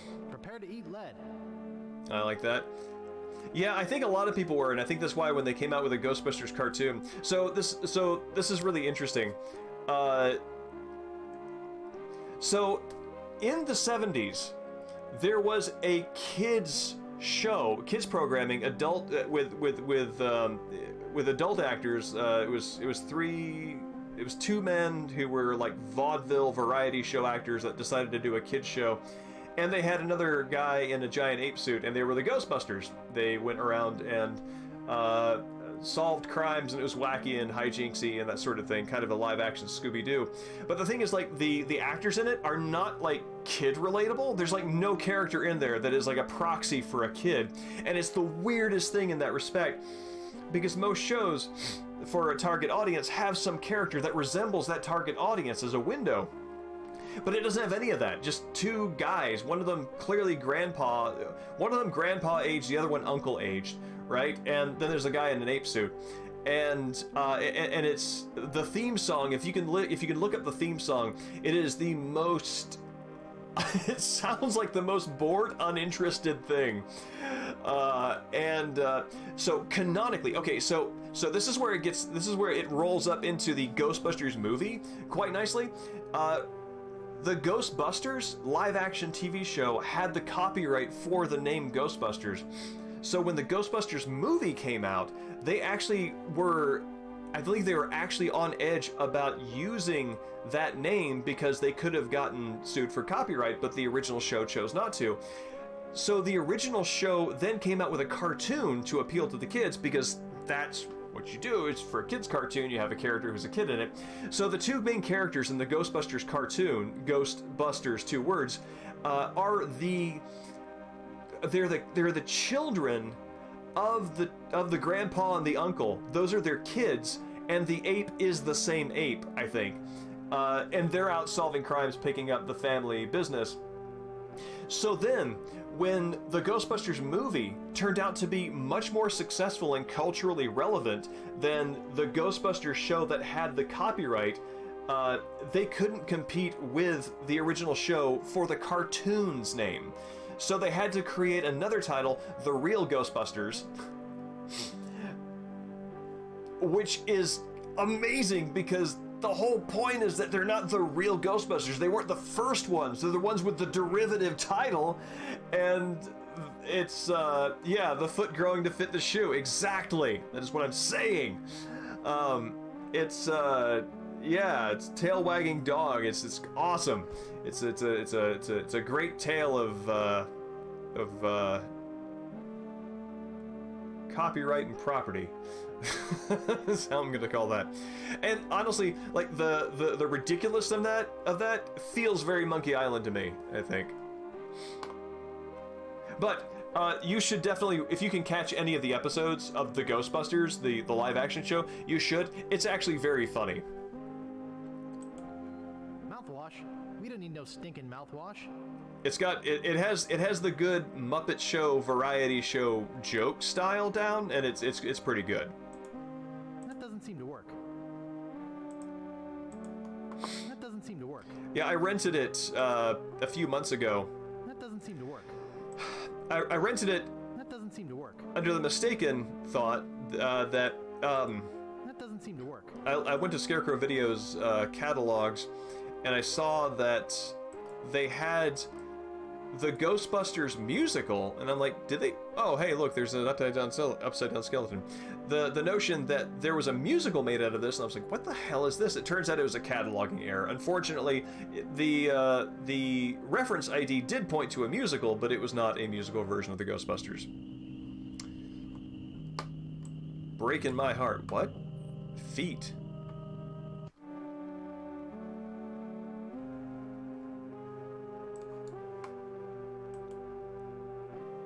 Talk about your slipshod internments. Yeah, those. Talk about your slipshod internments. That's often a complaint. Oh, here we go. Old Bill the Acrobat. He lies in here dead. He died like we buried him, propped up on his head.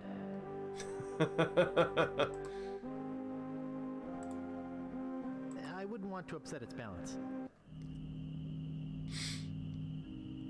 I'm gonna be very pleased if it turns out they actually just made this entire area for these dumb epitaph jokes.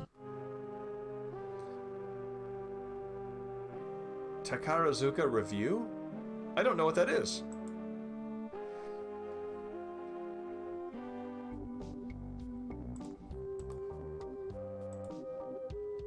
There's no keyhole. The door's been sealed shut.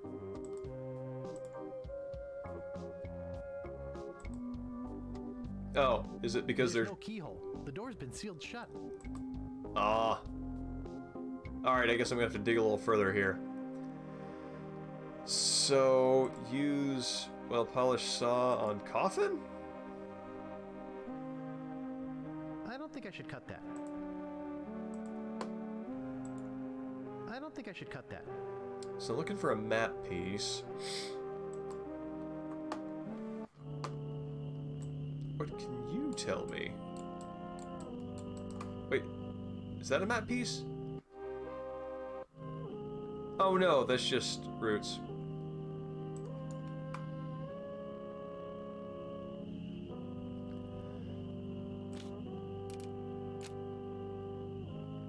I'm not opening up one of these without good reason. I'm not opening up one of these without good reason. I'm not opening up one of these without good reason. I'm not opening up one of these without good reason. I would be interested to see that too.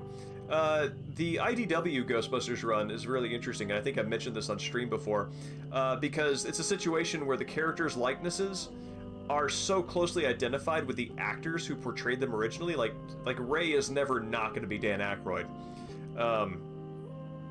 But because they can't reproduce the actors' likenesses because of copyright laws, they have to create something that that evokes them without being them, and you know, similar but legally distinct. And so what that results in, besides that problem getting around, is all of them have sort of like a similar vibe. So even with the there was an Aykroydness to the actress who played the Ray character in the female Ghostbusters movie. And I thought anyway. And so I'd be interested to see how Aykroydness is manifested in another performer. I hear the PS3 game is quite good. I agree, Taco. I feel like they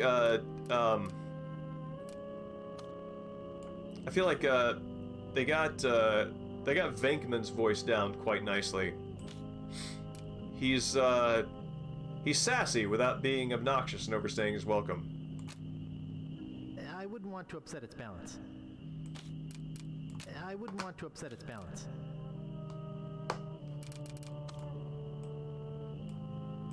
Open it, you fool. Alright, going back to this. Did you ever play the Commodore 64 Ghostbusters? That was hard. I wouldn't want to upset its balance.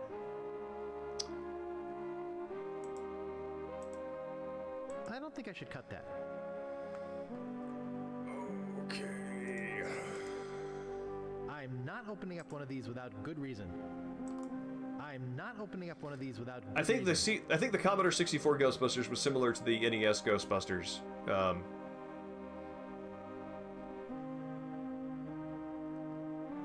Oh, thank you, TN. I appreciate that.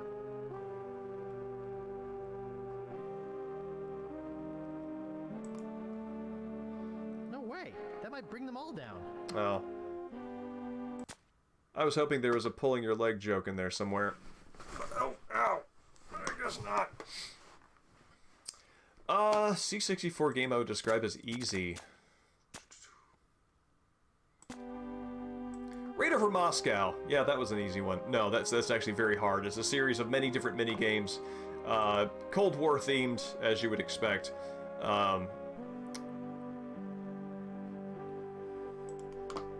And I don't think I should hammer it's that. quite challenging.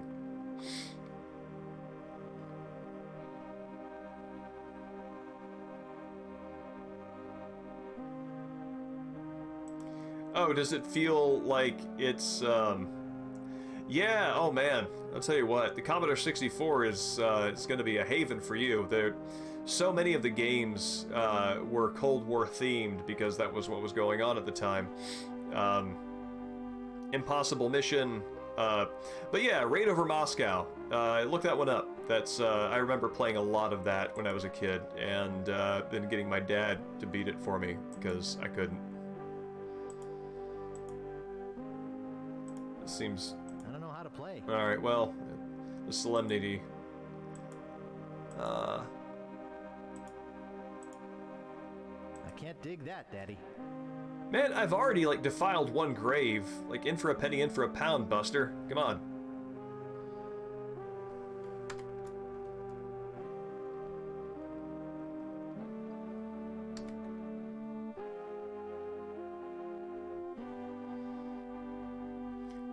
I need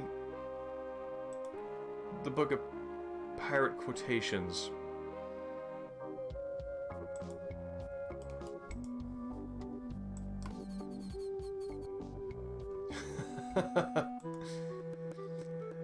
I mean, it's true. It's most grave robbings are crimes of Where passion. you want to go? Yes. I think IDW has comic runs of all of those. Extreme Ghostbusters is strange.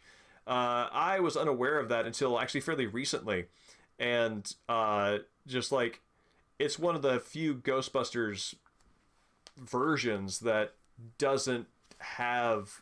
It doesn't seem like it is really hard loyal to the archetypes of the of the movie, and so it's really interesting for that. If I'm thinking of the right thing. All right, quotations. Romance. Is that referential obscurism? What?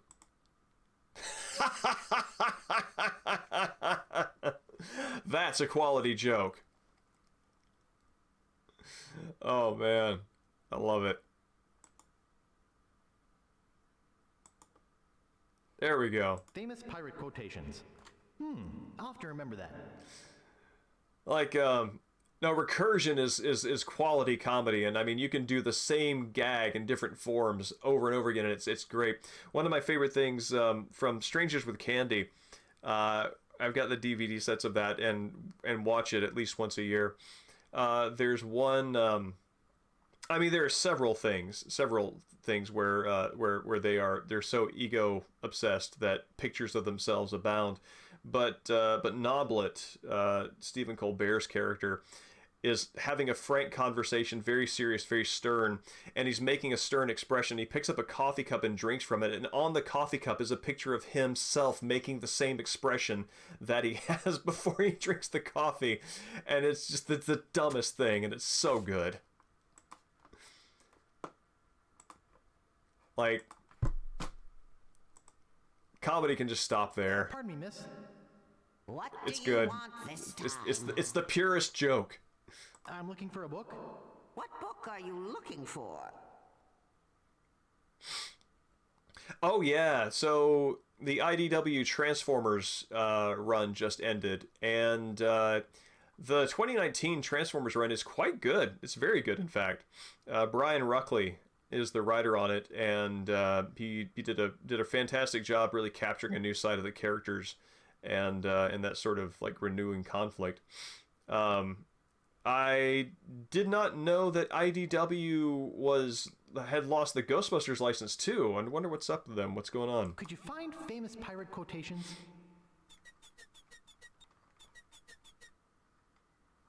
That book has been checked out by Governor Fat. Oh no, there's a puzzle in between. I'd like kleptomania. Let's get this out of the way, because I've got this in my menu. Here you go. Anything else? I won't be needing any more books just now. Don't slam the door on your way out. Did they get Sonic? Kleptomania. It says here that kleptomania is a nigh irresistible compulsion to take anything not nailed down. Not nailed. Oh, that's good. That's funny, because that would be Guybrush. I like the doubtful at the end.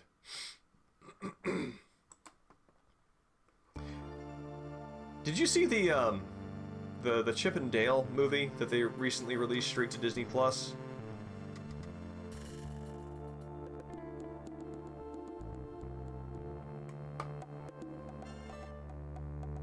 I ask because it has Ugly Sonic as a character, and there are many things I like about that movie. It's clever and worth a watch.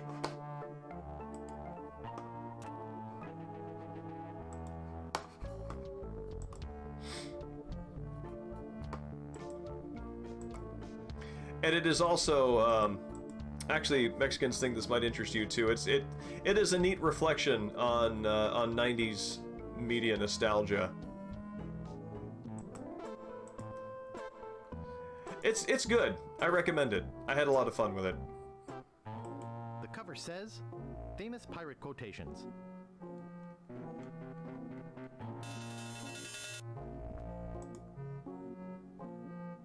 Cranberry? Yes, I love cranberries. So, published by Lucasfilm Games.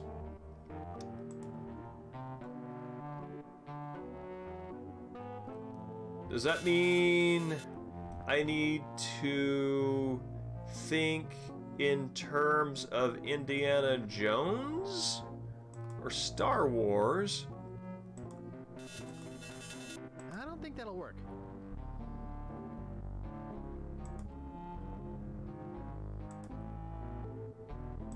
Oh, I don't think that would be very sporting. Alright, no.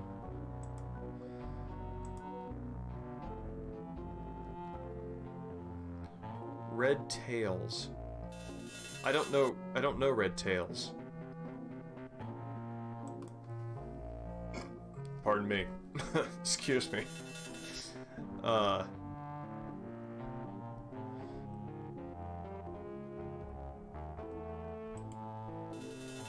It seems to go off before stuff comes out of the tube. Did I say something unintentionally funny?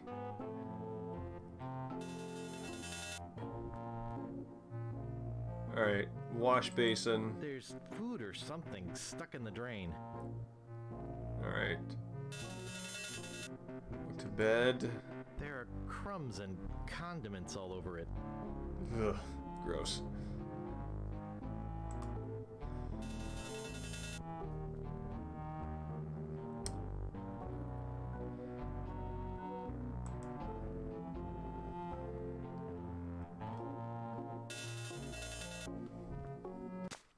Oh, wrong thing. This.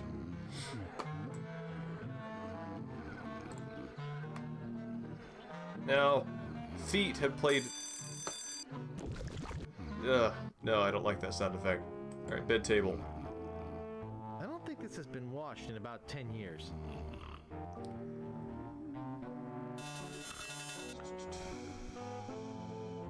Open? Well, it doesn't seem to open. Pull. Something with the alarm.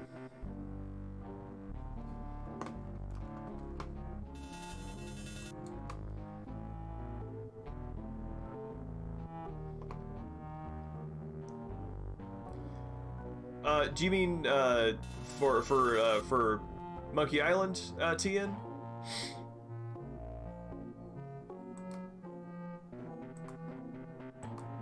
Can't dig that, Daddy. Now, this is the Monkey Island 2 Special Edition.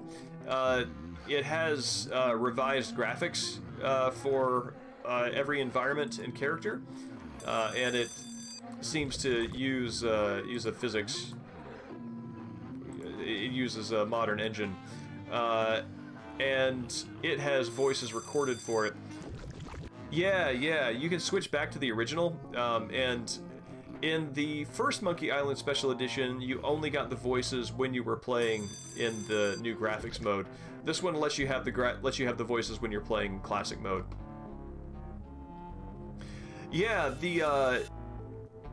you really feel where the silence works when you get into environments where there's somebody who is very chatty and chattery, because you get the impression, like, okay, yeah, this character's kind of chatty and annoying, but then when you actually have it voiced, it actually feels that way, which is less fun.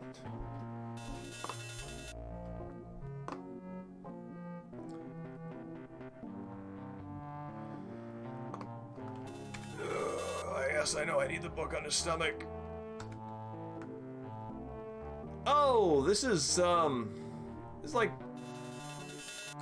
okay, LucasArts game, indie, swapping out the golden thing for the with the bag of sand. Gotcha.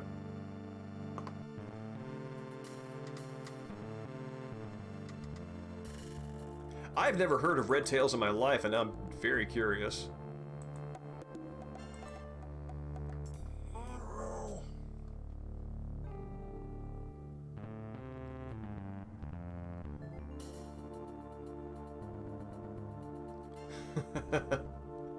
That's a very good point.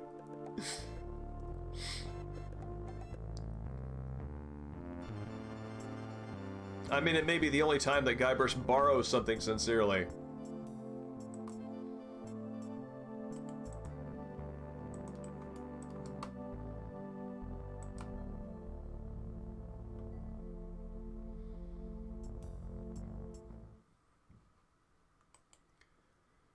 Okay.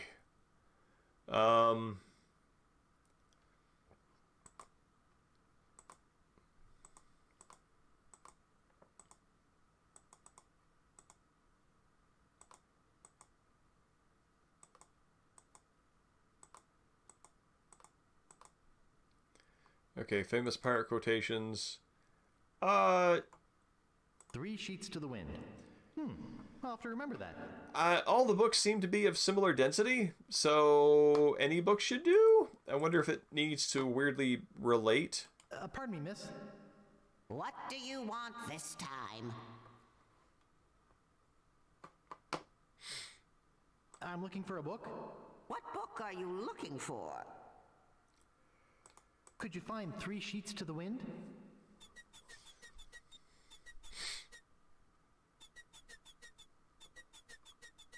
Okay, here you go. Anything else? I won't be needing any more books just now. Remember, books are the treasure of the mind. I have an overdue library book. 3 sheets to the wind. This is some of the worst poetry I've ever read. Come on, read it aloud. Worst poetry is the best poetry. Vogon poetry.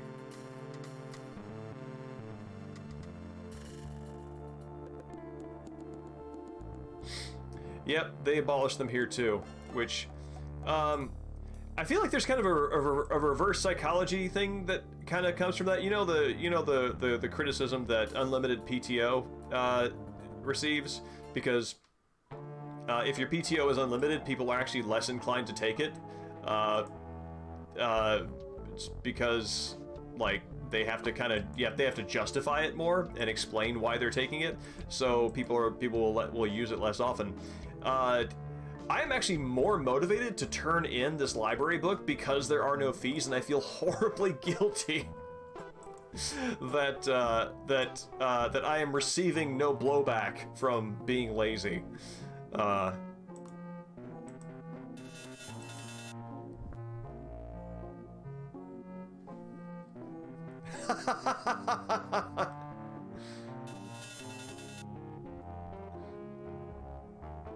Execution on that is very good.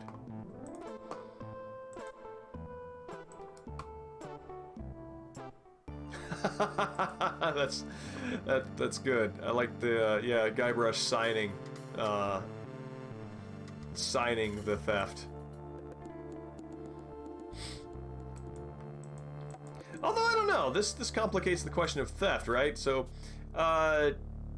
taking aside the issue of vandalizing a library book, which he did in order to make the swap, somebody else borrowed something from the library, and you borrowed something from the library, and you're switching them. So is that theft?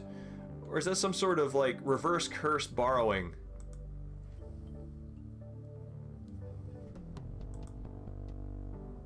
I'm siding with reverse curse borrowing as a new feature of library science.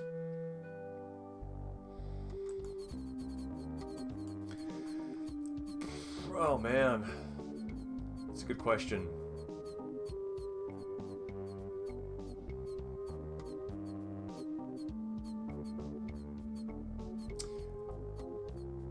Like okay, just like as a starting bid, I feel like Tom Holland would have the timing chops to do the humor, and he's about the right height, and you know, he's like Spider-Man jacked, so that doesn't fit Guybrush. But if he wears, like, you know, costuming right, he could probably pass for, you know, Guybrush who uses his wits.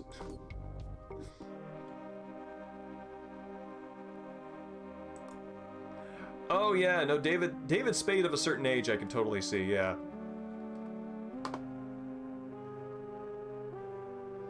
All right. Famous pirate quotations. Happiness is a warm manatee. Barney Gout. Kiss me, I've got scurvy. Commander Buttonhead. Darg! Rapscallion. There we go. Violets are blue, roses are red. We're coming aboard. Prepare to eat lead. Yes. Old skunk eye. Mouthwash. Chris Pratt Get in hired those for stinky everything. Mouthwash. Fester Leech.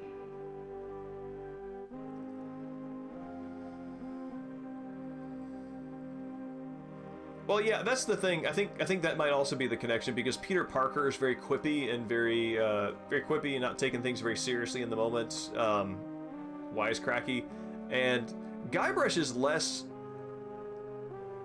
cheekily so, and he's a little more Gen X-y in terms of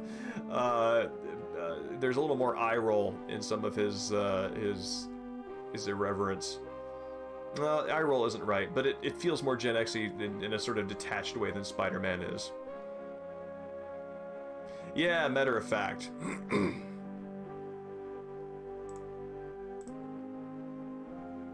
Violets are blue, roses are red.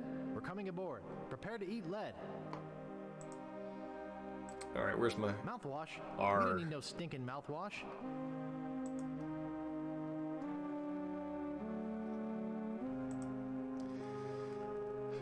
Darg!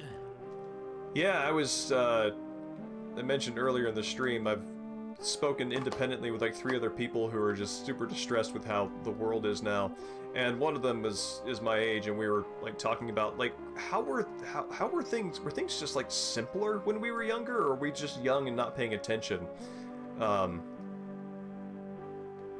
think things were better and we had less information, and I think those two things being better definitely helps. Having less information also helps.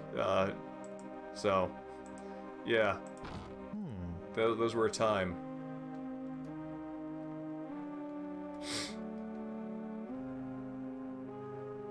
Whew.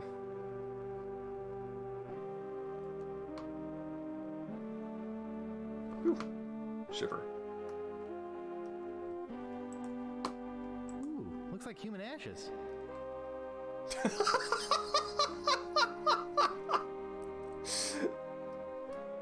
I like that Guybrush says that in the same tone of voice that you would say if you spotted your second favorite ice cream flavor alongside your first. You're not going to choose it, but you're still kind of delighted to find it.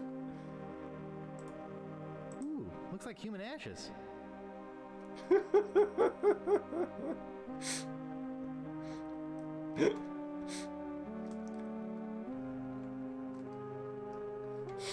No, I don't think anything was simpler, to be clear. It's just like, yeah, I kind of think that, I don't know. No, I don't know if that's an idea worth defending. I kind of want to think like maybe knowing less actually makes things, I don't know. I think it would like ratchet down the pressure and the sense of impending doom that one felt. Maybe if we knew as much in the 90s about what's happening at any given moment as we know now, things would feel equally doomed then. The sort of like thing that you don't control for in that is like climate change, which is increasingly worse and is terrifying as hell. And that was objectively better back then. But yeah, that aside.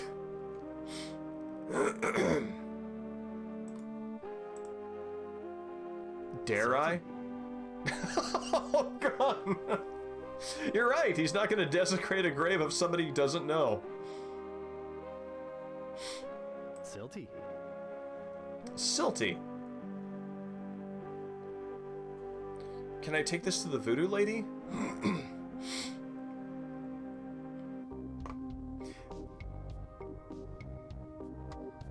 Yes, I agree.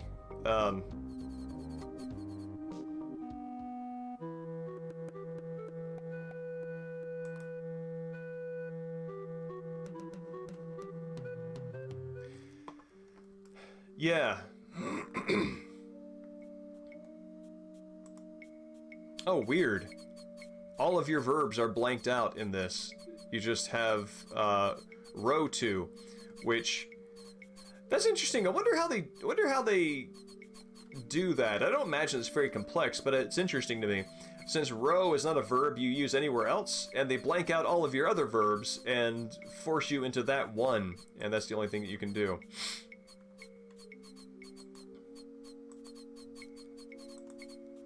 But yeah, I think that there is I think that there is a limited volume of information that most people can engage and remain happy and healthy.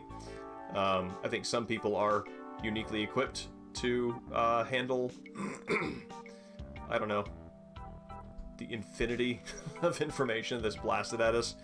Yeah.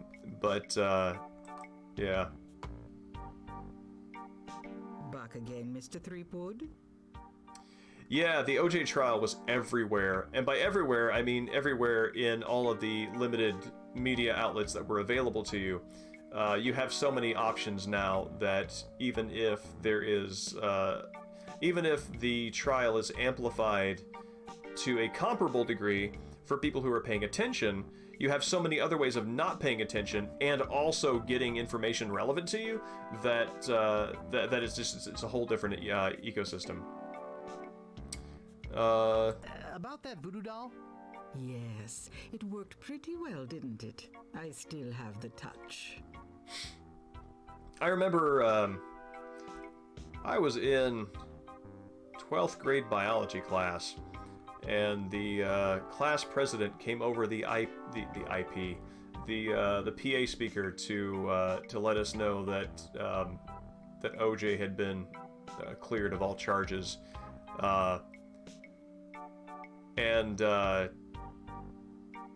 it was about 50-50 in terms of how people reacted to that, but the reactions, some of them were sincere, some of them were exhausted.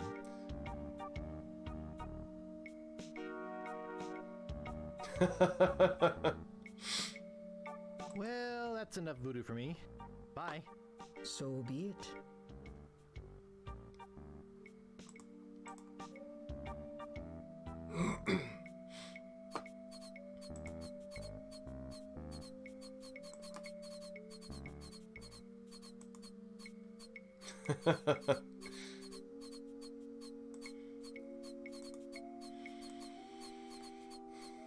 No, the, excuse me, pixel hunt, you say. I am going to assume this pixel hunt has something to do with his shack here.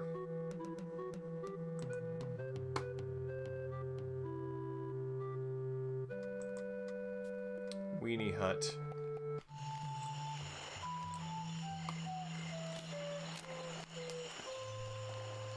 Rapscallion Steamin' Weenie Hut. Place order here.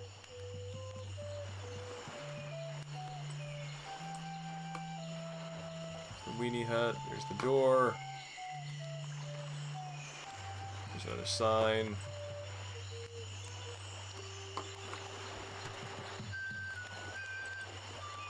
I have to resurrect him?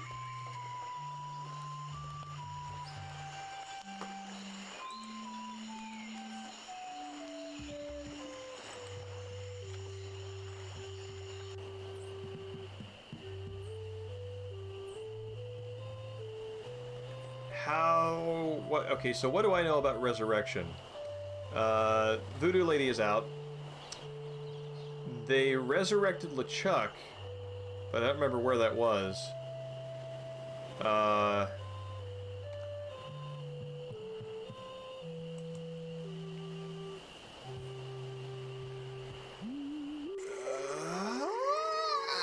was right. This is what I mean. It's like I've got like 90% of the solution, and there's just something about execution that is missing, and that's that little percentage that I want pushed.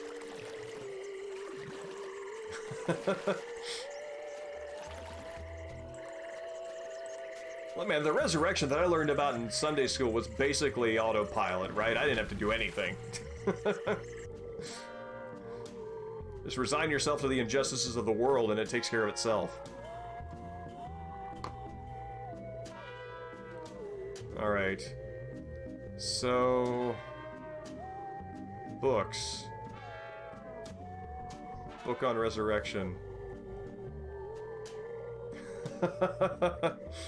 You know, I find that I do the same thing with Legacy of Kain. Just the Michael Bell and oh, who played Raziel? No, Michael Bell played Raziel, and Simon something. Simon. I don't remember his last name. Anyway, the guy who played Kain. The just dripping articulation that those deliveries have, and how much they just seem to delight in the verbose lines. Those are fun to do also. Resign yourself to the injustices of the world, and it takes care of itself, Kain.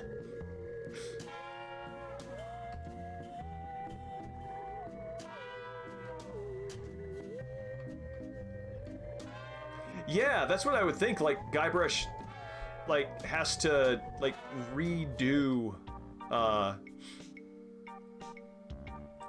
Spider lungs. Golden tongue, the 5-day treatment plan that helps you talk to women. Looks like bound editions of Voodoo Quarterly. Looks like bound editions of Voodoo Quarterly. Looks like bound editions of Voodoo Quarterly.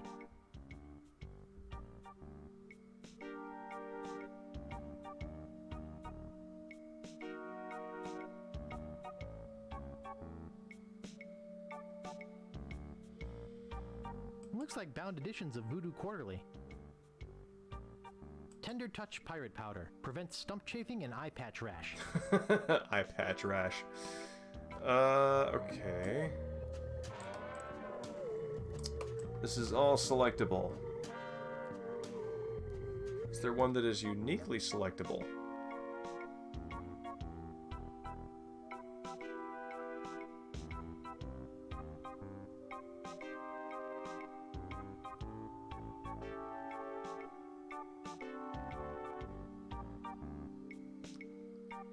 So that's a book.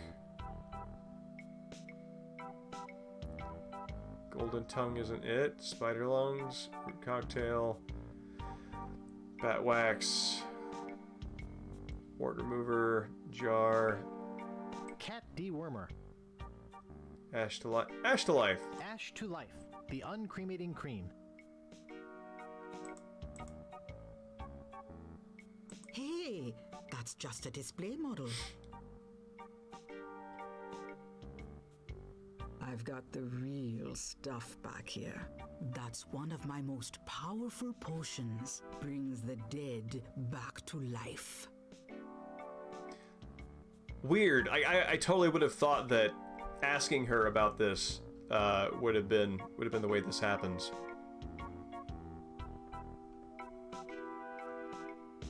I'll take it. There are some complications. It only works on ashes, and the resurrection is only temporary. Plus, you need to bring me a sample of the subject's ashes before I can mix you up a Oh, lady, batch. I'm way ahead of you. I've been grave robbing right here. all night Bring long. them to me. Now, there's only one small problem. Is bring really the right I verb forgot for the that recipe, distance? Seems like but give. It's been a long time. I don't have that cookbook anymore. What a drag.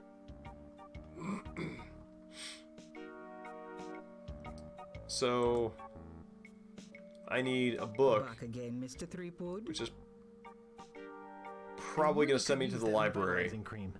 I told you, I don't have that cookbook anymore. Well, that's enough voodoo for me.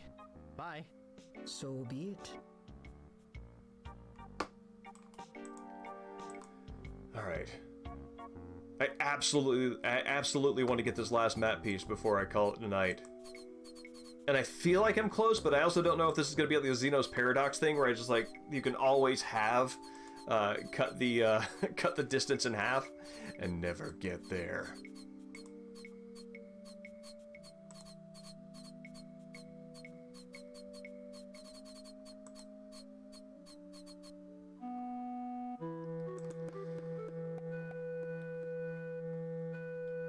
I grumble about some elements of the puzzles, but I love this whole fictional world.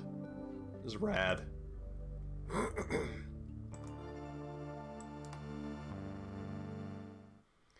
Okay.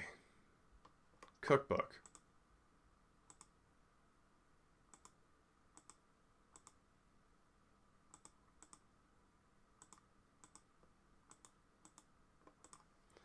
Okay. Viscous fluids, you can make at home. Noteworthy pirate foods. Collectibles. Classics.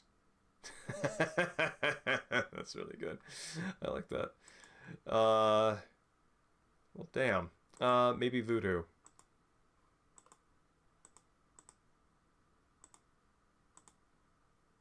Recipes. Voodoo.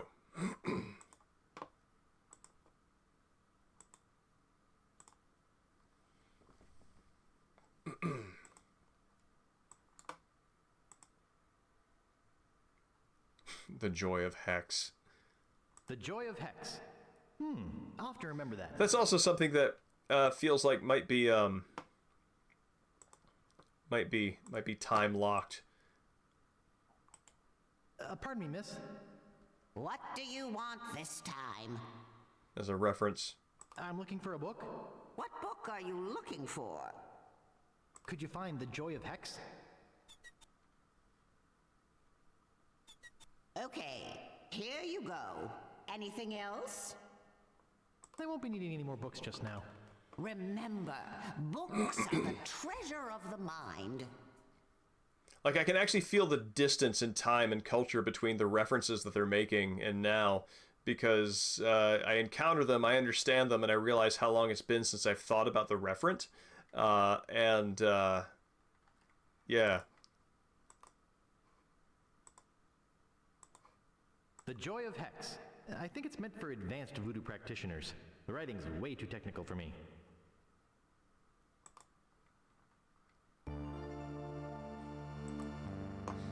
I mean, my options are limitless.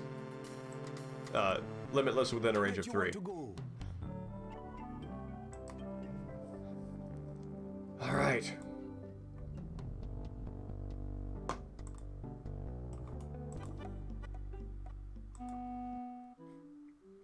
Guybrush did a library run for her.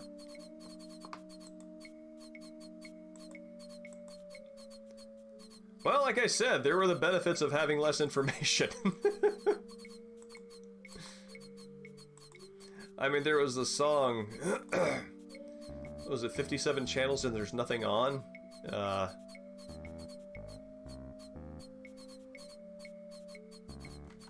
And 57 was supposed to be massive. The glut and excess of cable television. Back again, Mr. Threepwood. I got a book of voodoo recipes for you. Good. How many crab scalps does it say to use? 13. Good. That's just what I thought when I whipped up this experimental batch. Thanks. Remember, just a dabble do ya. Wait a minute, so she just basically did it already and I just gave her a spot check or yeah, I just made her feel good that it was right. I don't think Guybrush is against experimenting with this stuff. Ash to Life, the uncremating cream, now in a convenient powder. Right. I'm gonna do this right here. Wait, where's... Wait, how do I use? Ash to Life, the uncremating cream, now in a convenient powder. Back again, Mr. Threepwood. Well, that's enough voodoo for me. Bye. So be it. I thought that, I was supposed to sprinkle this on, or put the Ash to Life on the ashes, but it's in a shaker. Right, I'm remembering this now. Oh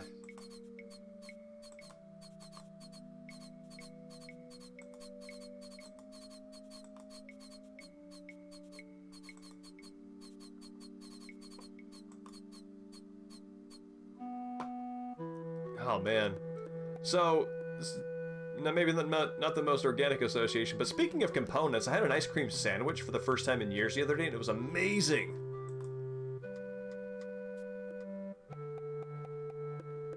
And so, like, that comes from components because I think of ice cream as something that is a sort of a unit, and a sandwich is something that makes it into a component of a food, where the food is itself, the ice cream is the feature.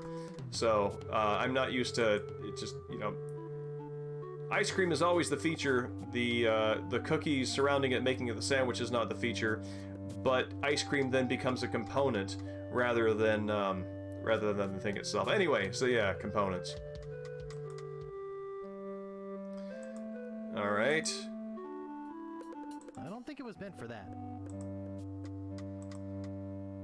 I don't think it was meant for that.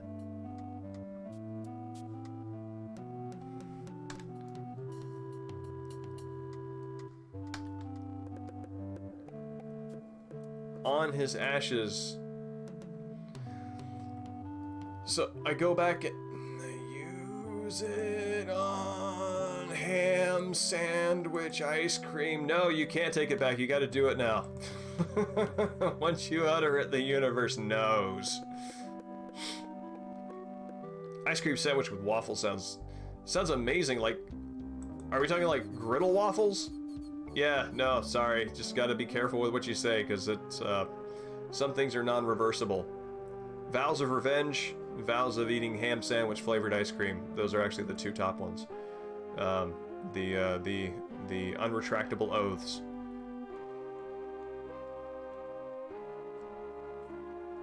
What does this music make me think of?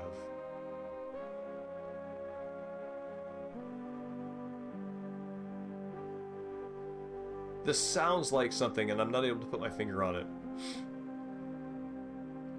Chocolate-coated caramel vanilla ice cream pops. Oh man, that sounds amazing.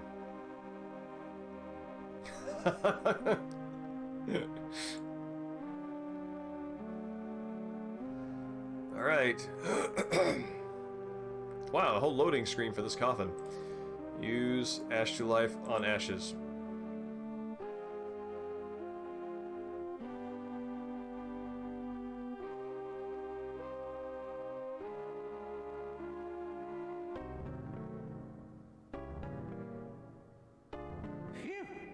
Was a close one. If I didn't have my flame-resistant apron on, I would have been killed.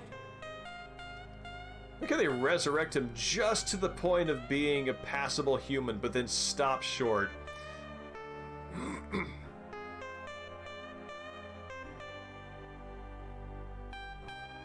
This music.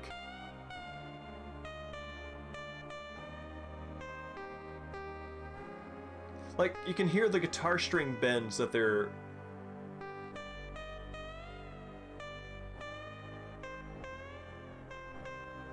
That's interesting.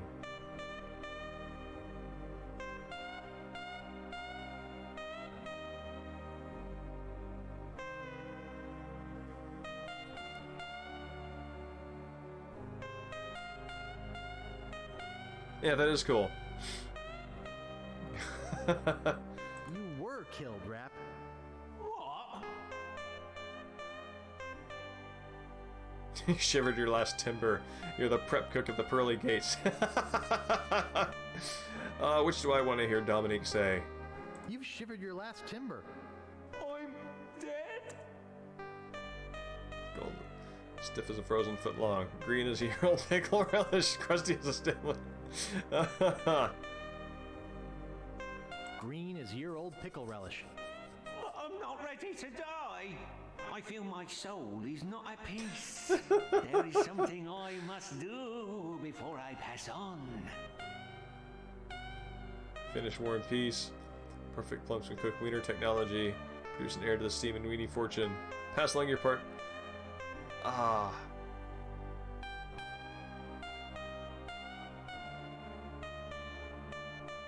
Like, you mean finish War and Peace? No. I just have this nagging feeling that I left the gas on in my restaurant. It's driving me crazy.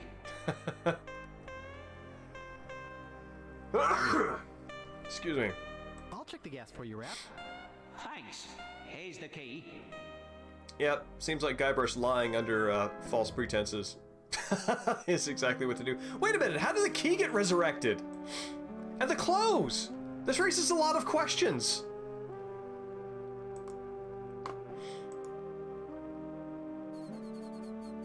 This is like the same problem with invisibility.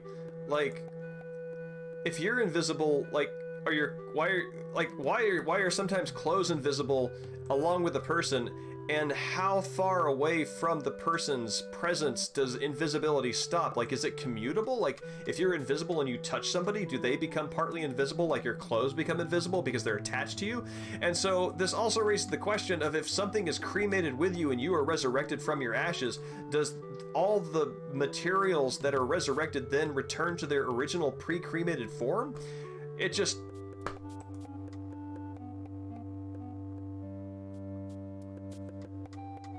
Whew. No, that's fair. That's fair. That's why, it's always good to have, well-to-paid crabs. So you know the scalp is under there. What is that? That's a picture of a weenie on the key. Steamin' weenies. Not just a picture of a weenie, but a weenie with ketchup.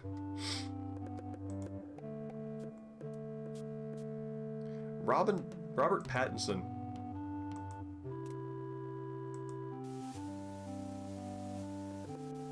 Did he leave the gas on? There's something written underneath. It says, remember to turn off.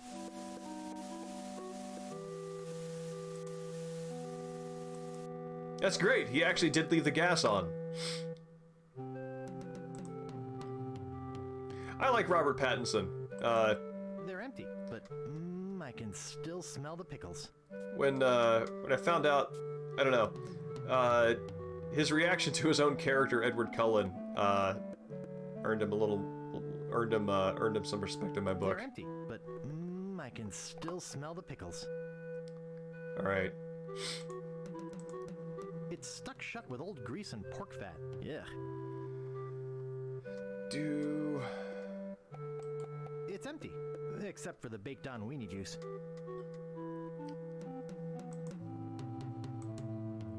Do I need to get the pork fat off?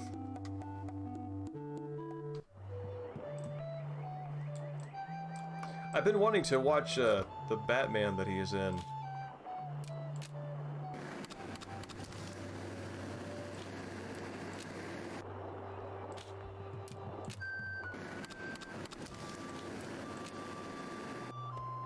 I tell you, one of the most unsettling things is to turn the gas knob on and hear tick, tick, tick, tick, tick, tick, tick, tick, tick, and no flame.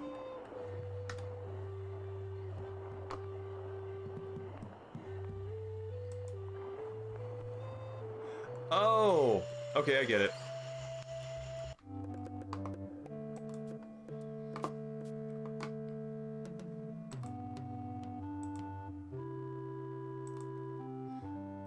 Yeah, I thought that it was going to be a puzzle about opening up the, my god, he's like hiking back and forth all the way across the island for this. Maybe that's why Guybrush is doing all these awful things. Just great bitterness at not having a horse. Really?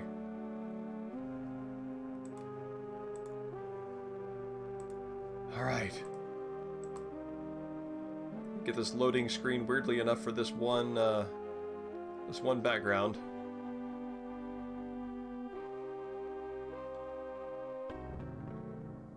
Yes.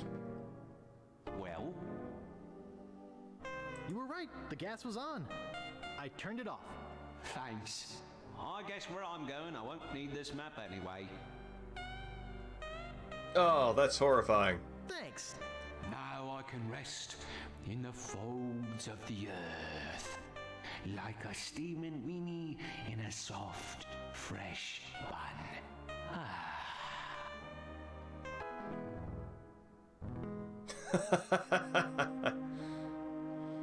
Oh my god, I've got all of them!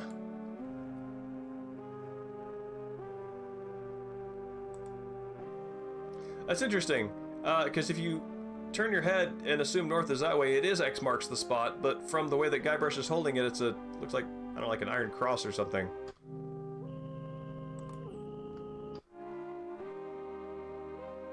Yep, we're going to Fat Island right now.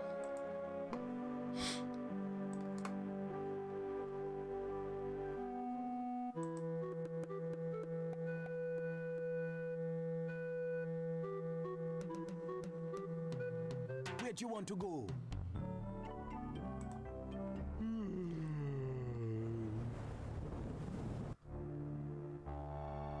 LeChuck's, sir, I got good news, and I got bad news. The bad news is the Guybrush Ulysses? has found the last piece of the map. I guess he does do a lot of wandering, right? Can't fail. You see, he must take the map to a cartographer to have it deciphered. I'll head him off before he gets there. If your plan fails... It will not, your voodoo lordship. That's very funny.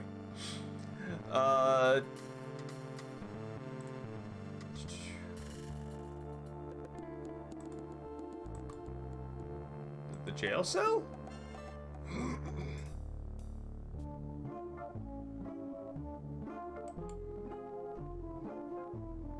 A fine example of dieting gone horribly wrong. Oh, yes, I do know.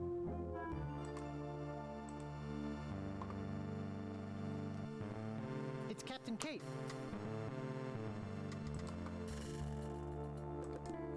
There we go. Wanted, Guybrush Threepwood, for the murder of G.P. LeChuck.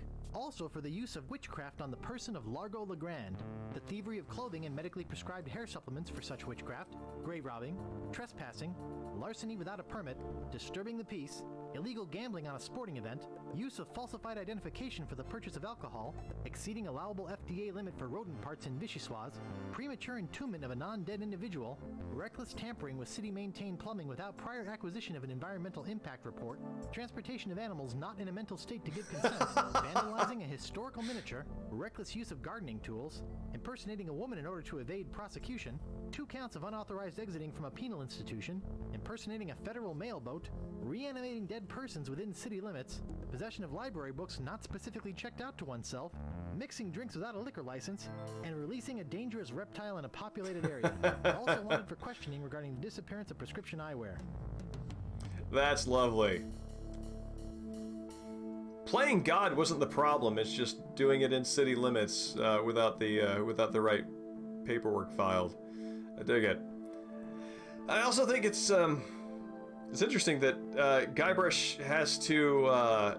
is responsible for spreading his own legend about having defeated the ghost pirate LeChuck, but word of his crimes get around remarkably fast.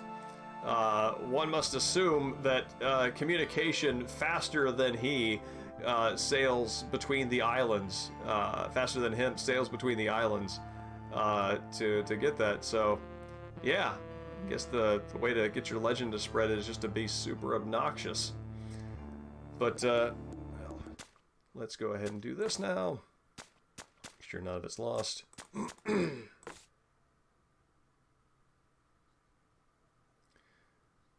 Wait, what?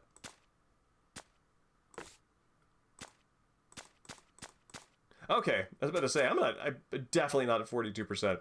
So, okay, cool. That puts us at 72. I definitely know what to do next, which is to take it to Wally, and that's true. That's true. And, you know, there's also CCTV everywhere. The mouse is always watching. So, but cool. That is a pretty good place to call it a night. It's about 11:40, and I should start going sleepward. As I mentioned at the start of the stream, I had a 16-month-old wake up at 2 a.m. last night, and it was from right at the start. It was baby party, which meant that nobody slept until 3. So I'm pretty tired. And but yeah, thanks for coming out, everyone. And Taco, Mexican Sting, Mahafun, it's great to see y'all again. TN, it's great to meet you, and thank you for the sub. And yeah, Dan, if you're still around, have a good night also. And yeah.